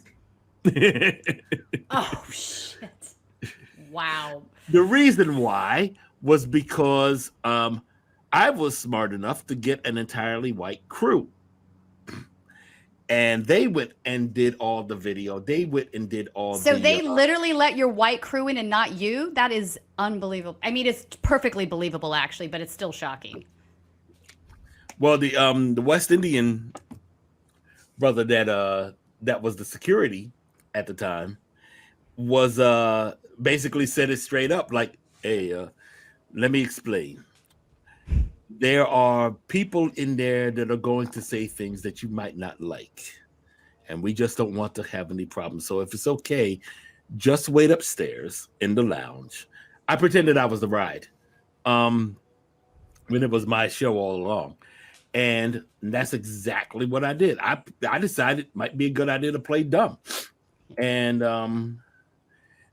while I was sitting up there, I met a guy named Chris Temple, who was, I asked him, I really played, he was an investment advisor. And I played dumb and asked him if this was some sort of a Republican thing. And he said, kind of. I said, really, if you say that to me, you're giving away something. But yeah, I mean, you'll be amazed by some of the people that I ran into. First of all, I should note, Chris Temple was an investment advisor. He had ties to Aryan Nations, and he got busted on mail fraud and money laundering around about 2003. Don't know where he is today, though. I don't know if he's still in jail. I think he only spent like 7 years there. I don't know. But after I got through talking with him, I walked out and literally almost bumped into David Duke. So I knew he was there. Yeah. So I went to go tell my news crew, my film crew, say, hey, David Duke said, cool, we're going to interview him. So I said, all right, yeah, do that. By the way, get his autograph for me. So I got David Duke's autograph. There's a long story about all the other stuff we did to David Duke while we were there, but I don't want to get into it. Right. It was like so funny because I was watching. I remember watching David Duke as he went into the men's room by himself, and I'm saying, I'm the only black man here. They will know if I go in there. Something. Yeah. I wasn't too far. Crazy. That is crazy. So yeah, that's interesting. So you've been going and protesting with a group, I guess. I got another person. I got another person who was in there. He was a former congressman by the name of John Schmitz out of California. He was a straight up racist, 100%. Wow. And he was a member of the American Independent Party, and he managed to he managed to go to Congress as an American Independent Party member in the 60s and 70s or something like that. He got himself caught up in some sort of a sex scandal or something like that, and then he was history. But the most important thing to know about him, his daughter was Mary Kay Letourneau, who was the school teacher that had sex and got pregnant by her 13-year-old student. Holy shit. That is wild. That was her father, John Smith. That is wild. And he was at American Renaissance. And he was at American Renaissance. Yeah, I mean, it's a plethora of suit and tie Nazis, academic Nazis that engage in scientific racism, and straight up Nazis. It's crazy that they all get together, and I think Jared Taylor sort of doesn't view himself as a neo-Nazi. I think if you asked him, he would say he wasn't. I think he would say he's a white. I'd say he's a white separatist or white nationalist, and he tends to like realist, if you will. Race realist, yeah, biodeterminism, like 100% engages in that sort of. I'm not adjacent. The wild thing is we've now decoded the human genome, and there's really no scientific basis for these claims. We know that, but they cling to them nonetheless. I think they like the idea of science backdating or holding up their beliefs. They can say it's scientific, right? But it's just hogwash. We didn't even have to go through the genome. We knew it was propaganda. We knew everything. They came up with the protocols of the Elders of Zion. It was something that they needed to basically justify their existence. It's always been. I think it's even an insult to call it junk science because it's all junk. It's all junk. It's not even science. You're right. It's not even science. You're right. It's just all junk. Period. Yeah. I want to turn my attention to another neo-Nazi that used to be much more out in the open. You would see him at things. I think he's a little bit disappeared now too. Matthew Heimbach, though, he's had a tremendous influence on the movement. He started the Traditionalist Worker Party, which is, I think, I would say akin to the American neo-Nazi party. But you had this really interesting confrontation with him. And I think it's interesting. I think this was like 2014 or something. But what's interesting to me now is you're discussing Alexander Dugin. And I don't think people would know who Alexander Dugin even was if there hadn't been a car bombing attempt against where his daughter was killed, or if Putin hadn't invaded Ukraine. All of a sudden, this has all come back around. But this guy kind of lived in relative darkness for a long time. People just didn't know who he is. So I want to play this clip, and you can tell me a little bit about what was happening there that day.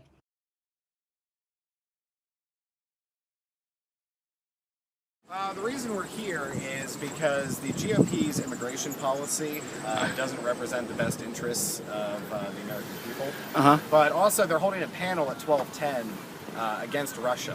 That's also being sponsored by the Log Cabin Republicans, who are there because of Russia's traditional marriage stance and defense of Christian values. So we're here both for, especially as Jeb Bush is now the anointed for the GOP establishment to be I don't know candidate about for that, 2016. So against his amnesty and immigration policy, and then also for the situation with Russia, to stand in support of a nation that stands for Christian values. Okay, and who's here with you today?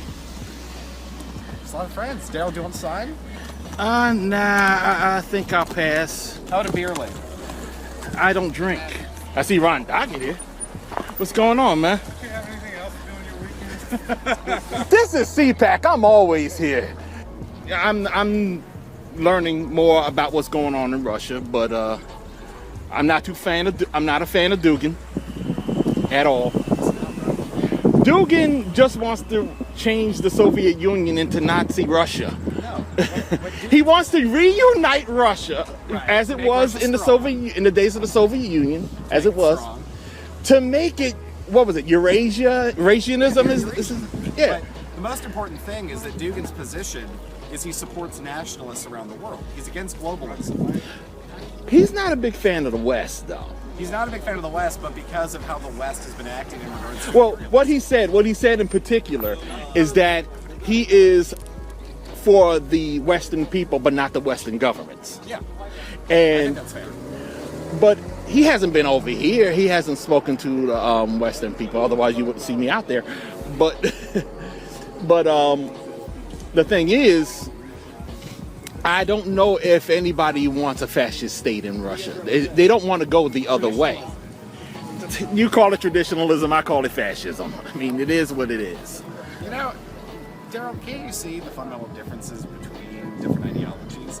Of course I can. Monolithic. Like you label everybody a fascist. No, I do not. I am being very nuanced when I say that. I am very nuanced. So you truly... That's how come. That's why you never hear me refer to, say, Jared Taylor or anyone as neo-Nazi, because they're not. They're not National Socialists in any size, shape, or form. But they are WP. They are white supremacists. Well, you know, we're not white supremacists. I don't know about that because you promote eugenics. You believe that black people are genetically inferior. Hold on. Since when have I supported eugenics? HBD? HBD? What about it? Do you believe in it? I believe that there are biological differences between peoples. Okay, that's what I'm talking about. Right. There's a difference. Okay, I believe in differences, but that doesn't mean accepting supremacism. If you say that there are differences, and what are those differences? You got to basically be. There's a lot of differences. Like. I mean, everything from height to the impact of different diseases, you know, things people are more prone to. Some people are faster, some people are stronger. There are different skills. But is it based on race to you? There are definitely racial traits. Racial traits. How about in the areas of intelligence? Yeah, there's differences. Okay, you're beating around that little bush there. You know where I'm getting at. I'm acknowledging there are differences in different groups. But that's what I am talking about when I say supremacy. You do believe that whites are superior to black people in that regard. That's the supremacy part. No, and I kill. Am I saying that whites are the smartest? Because I think we all know from the studies that the Japanese and you know, the Jewish population on average have higher IQs than the whites. So whites are not. So wouldn't that make me like a Japanese supremacist then? Well, that's the dodge, but it's still. I want to answer that question. If I don't think that whites are superior, or if you do not believe that whites are superior to other people like the Asians, that doesn't mean that you don't think you're superior. You're not superior. But we're not talking about superiority, because haven't I gone and met with black nationalists who support self. In regards to separation, that's always happening. I mean, like I said before, I've been doing this for 25 years. Right, so I hear the same thing over and over again. Right, but if I actually go and show respect to nationalists of all different races, and I want the same thing for them that I want for my people. I'm not trying to bring back segregation. I'm not trying to go and... You just, what did you say? What are you looking for? A self-determination. Does that mean, okay, if that means we remain united as one nation, for example, is that okay? If we follow the example of the South African Constitution... Wrong answer. You just endorse white supremacy. No. He's like, the no buzzer. No, dude, you are definitely endorsing separatism. Stop right now. So, and by the way, HBD, I referred to HBD in that clip, and that means human biodiversity. That was their term at the time for eugenics. Right. That's right. That's right. You know, can't see the thing about Heimbach that you have to remember is that he's always going to try to play like a politician. He always fancies himself as a politician. And it doesn't work when you keep trying to use different phrases and words to mask what it is you're about when everybody knows you're about it. That's right. I mean, yeah, you have your own state. We have our own state. That doesn't mean somebody's more superior than the other. Like, this is what they'll say publicly, but then they'll turn around and they'll go into these rooms and they'll start doing Heil Hitlers and whatnot. So exactly. Come on now. I would say, so I wanted to ask you, so, you know, like he says, differences, but not supremacy. You know, this is a theme that we hear over and over again with what I'm going to call ultra nationalists. And ultra nationalists do exist in every country, not just the United States, not just Russia, not just Ukraine. They definitely exist the world over. And I think also with the dawn of Telegram, they're now communicating with each other in these, you know, ultra-nationalist rooms on Telegram. You know, and in their world, like there's an argument I've been seeing going back and forth since the Ukraine war started, where the Russian ultra-nationalists want to set up their white national state in Russia. The Ukrainians obviously want to do it in Ukraine.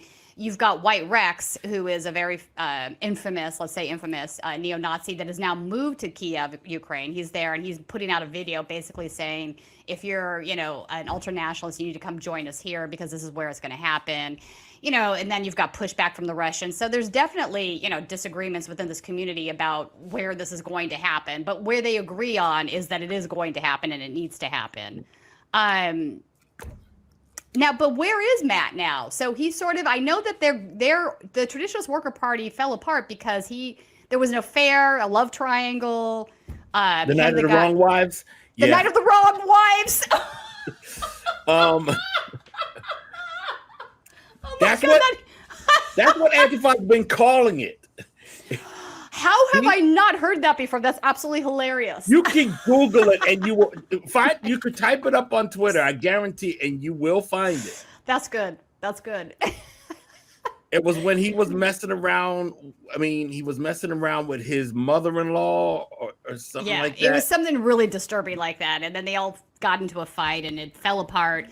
And then I thought maybe he would, you know, show his face again with a new organization, as they often do, but he sort of has kind of disappeared too. Well, what he tried to do was pass himself off as a former. He tried to make himself look like he was out of the white supremacist scene and whatnot, and that he is now fighting for unity and all of this. But he did it via Light Upon Light. And sadly, Light Upon Light has a very nasty reputation, or had a nasty reputation of not being, I guess, sincere in that regard. And I'll just leave it at that. Yeah. I mean, it was like they're the ones that also say that Jeff Scoop is out of the white supremacist scene, even after he has been caught working with his old group, the National Socialist Movement. Right. And Matthew Heimbach comes right after Jeff Scoop and tries to do the same thing, and everybody's just sitting there looking at him going, yeah, right. He vanished again. He said he was going back to the white power, white nationalism work. The last time we heard about him was just a few days ago, actually. Okay. but that's because somebody noticed where he was working it somewhere in Indiana. I cannot remember right off the top of my head, but it's going all over Twitter. Say, hey, we just saw Matthew Heimbach working at such and such a place in Indiana, but that's the last anybody's heard about or even talked about Matthew Heimbach. Yeah, let me ask you a question though. I feel part of this conversation needs to be about Charlottesville too, about the Unite the Right rally. You know, there was a very large lawsuit that they lost. I want to see how many of them say my name when they see me and shit.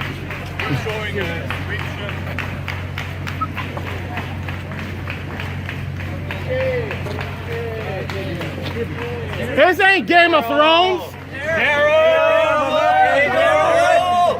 What's happening, y'all? I love you! Of course. Your point collection, Daryl? Why, you want it? So the organizers of Charlottesville are on the line now for millions of dollars in payments. Do you I sort of think it's why Richard's being quiet, why he's now calling himself a moderate, why he endorsed Biden last go around. Like I think they're trying to not bear responsibility for the stuff that they, inflamed for years and years. Well, frankly, I could just tell you that Richard Spencer is pretty much not involved with any of this anymore. Yeah, he'll go out and say things here and there, but for the most part, he's trying to more or less move on. Unfortunately, he still has the same stances, a lot of the same stances that he had before, but he's pissed off at everybody that he worked with in the Charlottesville era, and he doesn't want to have anything to do with them. I think Charlottesville, the thing that happened with Charlottesville is that it was the opportunity for everyone to see what we have been seeing for years, what we have been warning people about for years. Not the first time we've seen a rally like that get blown up, where people are all fighting in the streets, where everybody's getting hurt. First time I ever saw anyone get killed in one. But it was a turning point for this generation. And it's one of the things to bear in mind. Prominent white supremacists have a shelf life of 1 to 3 years. Mm-hmm. Then people start realizing what we can do about them. When they're being talked about think about the people we were talking about 3 years ago. Most of them we aren't talking about now. Right. I mean, you think about, I have been dealing with Richard Spencer on the underground since 2007. Since 2007. I met him in 2011. His name started coming out as of 2016. I mean, publicly. Yeah. It was a couple of months. It was with that National Policy Institute conference where he did the Hail Victory thing.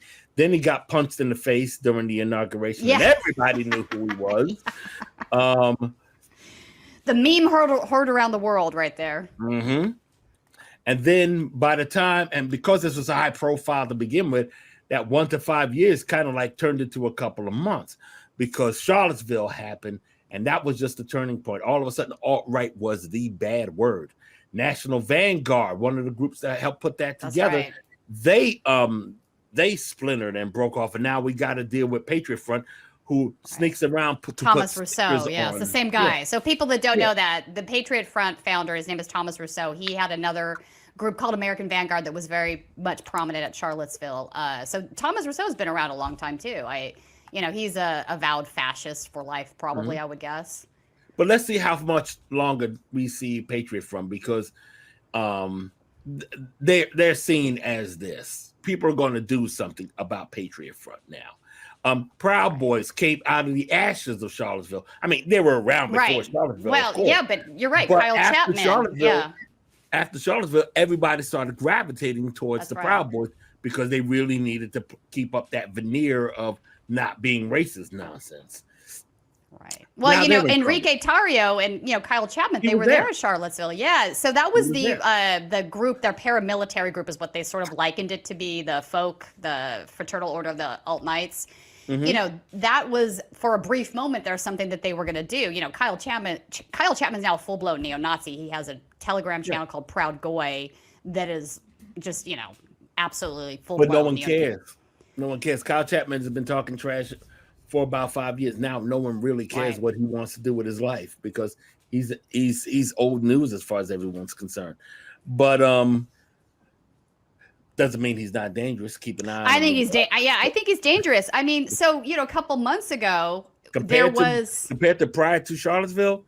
Fair. He isn't like who he was, but you damn sure better keep an eye on him because that can change. Well, let me ask you that. You obviously were there at Charlottesville. Who do you think are the most dangerous individuals that are still around that were at Charlottesville that people should pay attention to? The ones we don't know. The ones that are still not identified. Okay. Right. All right. Because they're still amongst us. They're still doing whatever it is they want to do. And bear in mind, I'm talking about folks who weren't even in Charlottesville. I'm just talking about folks who were smart enough not to go there, who were smart enough not to get identified and doxxed and destroyed. I mean, the ones we don't know are always going to be the most dangerous. The ones that we do know, they're easy pickings. Seriously, in comparison. That makes sense. No, that absolutely makes sense. So Patriot Front and Rise Above movement, also those guys were there at Charlottesville. That was a group out of Huntington Beach area. They've now rebranded themselves into the SoCal active group. So, Robert Rondo is still abroad. I think he was last seen in Serbia. But the other guys are, very much here, very much organizing. There's now been a couple of Proud Boys who have joined. So, these are guys that I guess the Proud Boys wasn't racist enough for them. So now they're, going to do this thing. But they had a boxing match in San Diego. Right. At an undisclosed location, a couple weeks back with Patriot Front. And I think they're trying to bring this idea that we've seen in Europe now for quite some time. White Rex is a boxer. Like they have these MMA tournaments where all the ultranationalists get together and they celebrate, their Nazism and they beat the shit out of each other. It's a cultural thing. Well, yeah, Patriot Front really is literally a front group for those kinds of for that particular group, actually, and as well as the what's that political party, the NJP, National Justice Party, something like that. Right. National Justice Party, yeah. That's where Patriot Front. That's where you're going to see Patriot Front just basically being the face, the public face of all of that nonsense. And by the way, last time I was at an American Renaissance conference, Patriot Front pretty much had to run the place. Really? Yeah. Interesting. In fact, the little media outlet called Media to Rise, which is run by Rondo. Okay, that's my next topic. I want to talk about that. You actually were, I don't know if Luca, okay, so he goes by the name Luca. That's not his real name. Alan Goff is his real name. That's correct. He's out of Montana. He's out of Montana. He's a neo-Nazi from Montana. So, and if he didn't confront me, I would not have felt compelled to contact some folks to say, find out who this character is. And along comes the SPLC that does exactly that. They did exactly that. Funny how. And in fact, all right, I want to talk about that too. They're hanging out with a guy named Norman Trey Garrison. So Garrison is interesting to me because I used to have confrontations with him. Not familiar with that name, but go on. He used to go by Spectre. So on Twitter, he had multiple Spectre accounts. Like he kept getting banished or banned. So it would be Third Spectre. Like he was a third positionist kind of a guy, but absolutely a neo-Nazi. But he was very popular because he claimed that he was a doctor, right? Part of his shtick was that he was a doctor. He understood biology. He understood why scientific racism, why he could explain to you why all of these things are grounded in science and not anything else. And so, I had multiple arguments with him on Twitter over this, and, one time he would bring up old race science that has been debunked. Like, it's just not even up for debate anymore. Like, why are you bringing up these theories that just have no bearing on reality? But he is now with them. So the Southern Poverty Law Center had an article talking about Luca and Garrison. And but I want to play this clip of them confronting you because it's actually kind of funny. Let's play this and then we can talk about it. I would like to see Rob. I would like to see Rob. Tell him to come out here. If you want to turn that down, maybe we can open the conversation of maybe the possibility. I can't control what they do. Well, aren't you the leader here? Huh? Aren't you the leader here? There are no leaders here. Oh, come on. There are no leaders here. You're the final boss of the movement, right? I am not the final boss. Come on, man. This is not a video game. It's nice meeting you. Tell Rob to come on out. I thought you Get the fuck out of here. I wish you good luck with everything out here today. Go back up there, It's kind of a steep walk going up this hill. So be careful. It's good. It's a good walk. You're the final boss of Antifa. Yeah, I heard about this. Yeah, but I also got to remember too that whenever you start calling me things like that, that pretty much means that you're gonna fight me sooner or later. And oh, Daryl, I cannot stop laughing over that. Aren't you the boss? Aren't you the final boss? Like, these guys can't understand that the anti-fascist movement is a movement, and there's no organization here. You know, I'm not the final boss. There's more coming if you keep moving. A lot. You will never get to the final boss. Why did he want to interview you? I'm curious about that. Because I'm probably the one that the most recognizable anti-fascist out there right now. And when at least that day, so I guess they figured that they needed to basically especially when it comes to that was the American Renaissance Conference from last year. That was the one that I said Patriot Front had to run to the place. Sure enough, the guy holding the camera was Patriot Front, Graham Whitson, one of the people that got arrested in Idaho. That's right. So it all comes back around. Yeah. And so he got busted dealing drugs, I believe, too. So that I didn't know. Interesting. Yeah, I gotta look it up. I mentioned it on it wouldn't surprise me. I know there's been some drug dealing in the Proud Boys organization too. And I believe, and I cannot confirm, that the guy that was standing there quiet, that was the only one that was masked up, was Robert Rundo, because the three stooges of media to rise is Robert Rundo, Graham Whitson, and Alan Wait, Goff. so you think that was Robert? Like, how is it safe for him to come back to the United States? I thought he was forever not going to come back because the FBI is looking for him. He was wearing a mask, wasn't he? Yeah. So wow, I'm going to have to go back and look at that. Okay. I think he was at American Renaissance. Cannot confirm. Okay. Cannot confirm that is him in the video. But he has the same stature as Robert Rundo. And it's the three of them all the time. And this is going to be the one time when it's not. Yeah. And then also the fighter that goes by Luke, his real name is Grady. Mm-hmm. The guy that was talking to me, his real name is, that's Alan Goff. I mean, Grady, I'm not familiar. Grady, he's a boxer. He's in San Diego, but he is associated. Okay, yeah, all right, I remember now. Yes. Yeah, he's an ex-Marine, I believe. Yes. So yeah, it's interesting though. These guys, they thought that their legal troubles were going to go away because they had won their appeal on the riot charges, but then that has been overturned now. So there's warrants out for Rundo and a couple of these other guys. So they're going to be facing those charges again.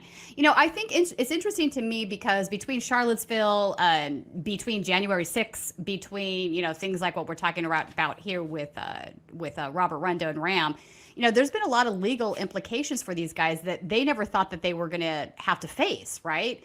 For so long, nobody paid attention to right-wing extremism from a law enforcement perspective, right? There's always been a tradition of looking at leftists, right? The government's been, monitoring that for decades, but these guys ran around with impunity. I mean, I've seen it. I was at a Trump rally one day and some guy pulled out a handgun and started waving it around, and I was like, the LAPD was just, they were facing Antifa and BLM protesters, and I'm like, you might want to turn around and check out the guy waving a handgun behind you. Mm-hmm. They were pushing their luck.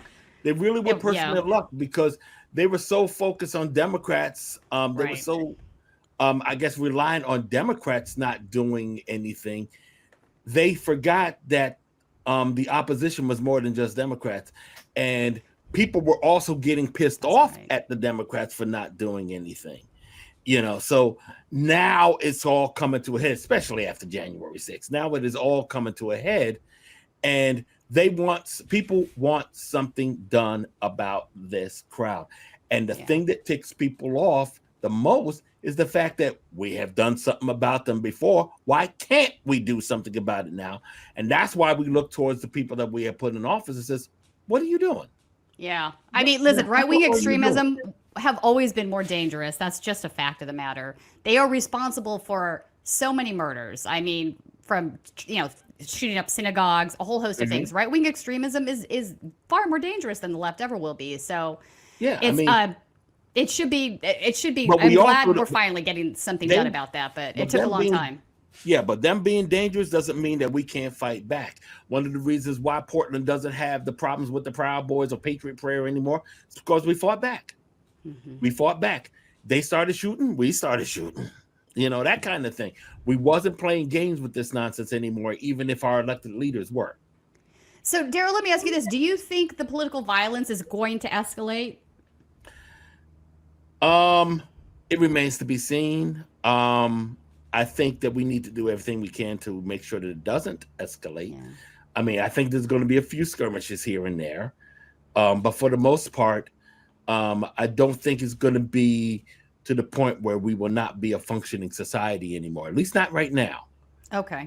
I think one of the things that's going to really make the difference, if it starts hurting the money, if it starts hurting, we're a capitalist country. Right. These kinds of wars hurt money. I mean, yeah, war may be profitable when it's fought over there. But here, when it's fought over here, you're going to have to get rid of what's hurting your cash. So that's one of the reasons why you're probably going to see something happen with these fascists, because you can't hurt the money.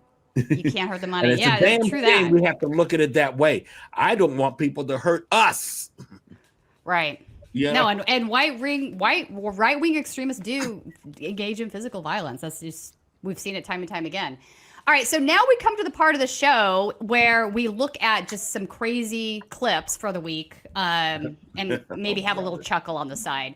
So there's this woman running for office in Utah named Linda Paulson, and she put out this wacky campaign ad that I just have to play.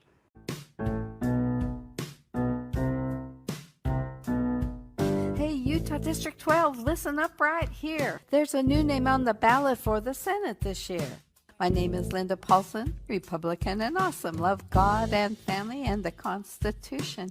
I tried to get another conservative to run. Nobody could do it, so I'm getting it done. I'm pro-religious freedom, pro-life, pro-police, the right to bear arms and the right to free speech. I want less government control and regulation, want to stop and expose all political corruption where there's integrity, morality, accountability. Government programs should lead to self-sufficiency and support traditional family as the fundamental unit of society. But in schools, they're pushing for new beliefs. And just to clarify this, because there's some who can't define this, as a female adult, I know what a woman is. This is real, I assure you. No, it's not. You know, No. This is totally unreal. it's totally unreal. These are exactly. people who don't like hip hop. You're not wrong on that. You know, If we sang political hip hop, if we sang political rap, they would do everything in the world to call it CRT and have it banned from Utah schools. Oh, 100%. You're not wrong. It slays me. There's actually neo-Nazi. I'm going to do a segment or an episode on this once. There's neo-Nazi rappers, and it blows my mind that they don't see that is massive cultural appropriation from a culture that they think is inferior. It's like Screwdriver stole blues riffs. So hey, my That's feeling true. is, hey, that just shows you we're winning, because if we have that much of an influence on their culture, they lost. They lost. I don't disagree with you. I want to play this clip that was actually from last week, about a week and a half ago. It's John Voight and Trump talking about the Abrahamic Accords. And, well, let's just play it and then we'll talk about it. And let's appreciate those who are capable of turning the tide and bringing us back to the greatness that we were given by our founding fathers. So, well, I want to thank you, and we love the country. The country's in trouble. It's got to be solved fairly quickly. Yes. There is no choice but to solve the problem, but it's a big problem. It's a big problem, and I hope it continues forward, and we love Israel, and we hope everything's going to be okay. Sure. A lot of good moves have to be made, or it's not going to be okay, and we say God bless you and good luck. John, thank you very much. I appreciate it. thank you very much for this time, Mr. President. I hope it's worthy of you. Oh no, this Worthy of you, dude. So this is an absolute word salad. It just doesn't make much sense. But I wanted to point something out that I perpetually find disturbing coming from this group. They are absolutely anti-Semitic. They don't give a shit about Jewish people. No. Yet they have this love for Israel because, you know, they see it as a political pawn in two ways. The first way is that it gives them traction in the Middle East, and that helps them fight their war on terrorism against Islamic folks because they hate them too. And then the second part is the Christian fascist part of that, where they need Israel to exist in order for the second coming of Christ to happen. So it's really disturbing to me that they constantly hold up Israel, and then they'll say, well, how can we be anti-Semitic? We support Israel, when it's not even monolithic within the Jewish community that everybody supports Israel that's Zionist. So what's your take on that? The anti-Semitism is there. There's a means to an end, however. I mean, I think it's funny that there's a lot of people within that whole crowd that also believes that they can also convert the Jew. So, I mean, got to remember that. I mean, I remember I had a job once where I had to mass produce videos, VHS tapes. Yeah. For distribution, and one of those was a video about converting Jews. Oh my God. And to this day, I wish I made a copy for myself.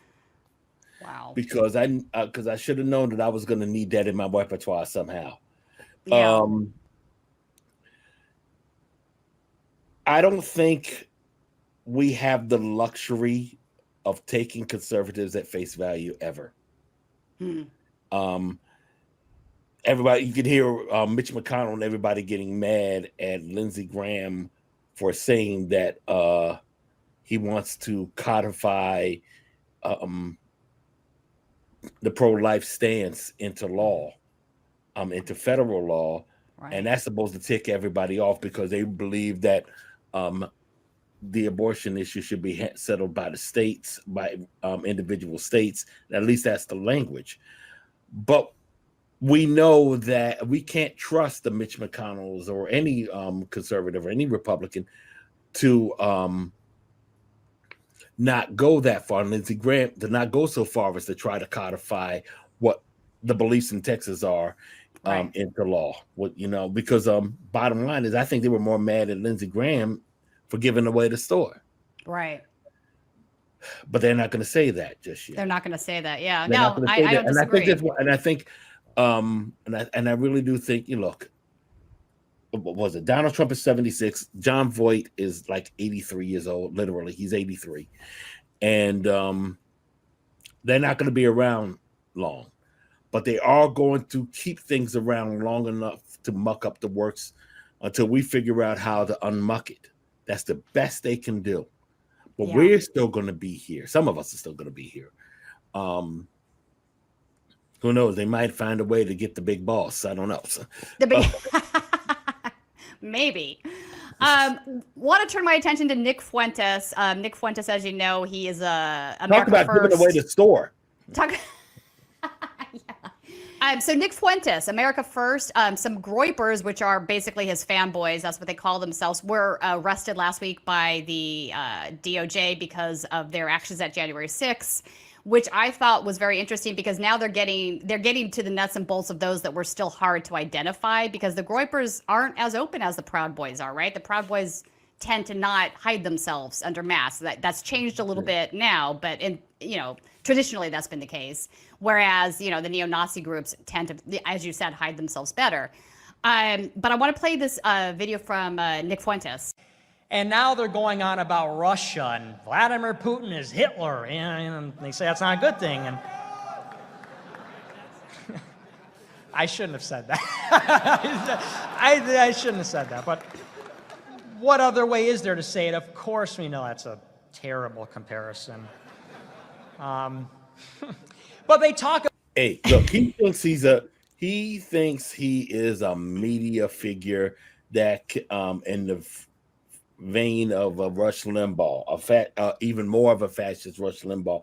Look, I don't take, honestly, I don't take Nick Fuentes too seriously. Okay. I mean, you take him seriously enough to make sure that you don't have to, but in comparison to all the other groups out there, I mean, they're young folks. There's no telling where you'll see a Groyper in a couple of years, but hopefully in a couple of years, we would have put things in place where they would not be effective in what they're talking about now. But what I keep saying is that the problem with that particular event from February is that it upstaged CPAC, the Conservative Political Action Conference. Right. That is their death knell. I agree. Because now you basically are taking all the power away from the people whose money you're hurting. That's you're not wrong on that. That's why quite you're starting to see them get arrested. That's why you're starting to see everybody just slam them left and right. They've had some sort of infighting going on right now. They have, yeah. So it's going to be interesting. The next CPAC that comes up in Orlando, Florida, it's going to be interesting to see if they have another one of these American First Political Action Conferences. I want to see if they do it again. Yeah, I'm curious to see if they do it again too. One of their guys, Latino Zoomer, I believe is what he goes by, was arrested because he had threatened actually one of the people from Turning Point USA. So there is some definite right-wing infighting going on. But that's not the catch. The catch is that they found child pornography on the guy's phone. So now he's facing federal child pornography charges. They found it, huh? Yeah. So. Okay. So we'll see where that goes. Speaking of, let's play this one last clip. This is Charlie Kirk, Turning Point USA. Because, and I'll be very honest, this is a white guilt kind of phenomenon where white people have been guilted for no reason whatsoever to just do nothing and allow these incredibly miserable, deranged people to take over our country. And it's mostly an upper middle class society. And I see this white guilt phenomenon spreading in Scottsdale like crazy. It's driving me nuts, right? Where, the mom drives the Tesla, the kids to school, and her whole day is like, I have to try to repent for all this wealth or something. James, and by the way, it's very powerful. White guilt is something that funded the BLM movement and has been the basis for. He wants to talk about funding. He's never had a real job in his life. All he does is talk trash about people who actually put their time in, people who actually go out there and work and don't want to be killed by folks that are trying to who say they're protecting us. Right. I mean, this whole white guilt ridiculousness. It's like, It is. I mean, basically, he thinks because the Groypers are going after him, and he sees all these. It goes back to what I was saying before about how more comfortable conservatives feel about just coming out of their face with their racism. Right. Charlie Kirk, who has never really, like I said, worked a day in his life, never really experienced life, thinks that he is going to latch on to that, and it's going to take him farther along as he gets to be 30 or 40 or 50 years old. And by the time he gets that age, everybody's going to go back to this and say, you were nobody now. Right. You are nobody now. Because this is the important thing to remember. We are going to get a hold of the BS that is going on right now. How that manifests itself remains to be seen. But it will not manifest itself in a way where these sons of bitches have power. Because we don't Daryl, you were right. When you were confronting Richard Spencer and you said eventually the alt-right is going to fall, you're going to fall with it, you were absolutely correct in that. Richard Spencer has absolutely fallen, right? He's not the person that he was 5 years ago. We see other dominoes falling in this direction as well. The problem is they believe, in their insular world, they believe that all white people feel the way that they do. They just haven't gotten in touch with those feelings yet, right? They're going to red pill them. And that's just not the case. That's not reality. Most people don't agree with their hatred. They just don't. And they just can't seem to accept that. Well, let's add something else too. They also believe, and this is a real belief, that there are some blacks and Hispanics. I mean, even Matthew Heimbach brought that up, that agree with what it is they're about and will want to join in. Now, Heimbach did it in the form of we can negotiate to figure out how we're going to be separate. But today's fascists feel that we can all get together within our fascism and fight back. and then fight for, to make America great again, whatever. So yeah, some of them, I mean, it's the racism is still there. Yeah. Believe it or not, even amongst that crowd. But oh, definitely not right. But the kids are just like trying to figure out how they can navigate that. I mean, we got neo-Nazi rappers, like you said before, so it's not going to work.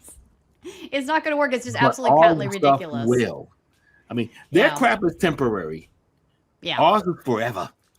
Yeah, no, I don't disagree. Daryl, thank you so much for joining us today on the show. I think this has been very informative and interesting to hear, your perspective on things since you've been out there doing this for a long time. Where can people follow you if they want to follow your work and check your stuff out? Well, One People's Project is at onepeoplesproject.com. Our other website, which is our newsline, is idavox, idavox.com, idavox.com. You can also catch me on Twitter and Instagram at DLamontJenkins. Idavox is IdavoxOPP on Twitter, and One People's Project is at One People's Proj, and that's it. And that's you can it, also just find us on PROJ? Facebook and Instagram. I mean, Right you can on. also find us on Facebook, all of those. But, Okay. And feel free to donate. We need money, and we are 501c3. Okay, great. And you guys are are you planning something for Tennessee for November we're for going to be America? dealing with. We definitely need. You can, if you go to idavox.com, you'll see information about the American Renaissance Conference that will be taking place November 18th to 20th of this year. There are a number of endorsers, a number of people that are on board to try to take this thing on once and for all. Former Congressman Steve King is going to be speaking there, and that's the first time in a long time they've had elected official, former or otherwise, speak at their conference. I think they're trying to regroup. I think they're trying to rebuild, and we can't let them do that. We cannot let them do that.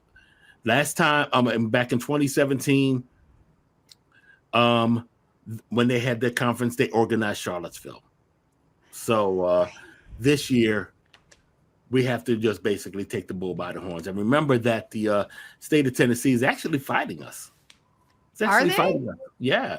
I mean, they've tried to they basically try to keep us away from the building and away from them, even though they are allowed to come to us. They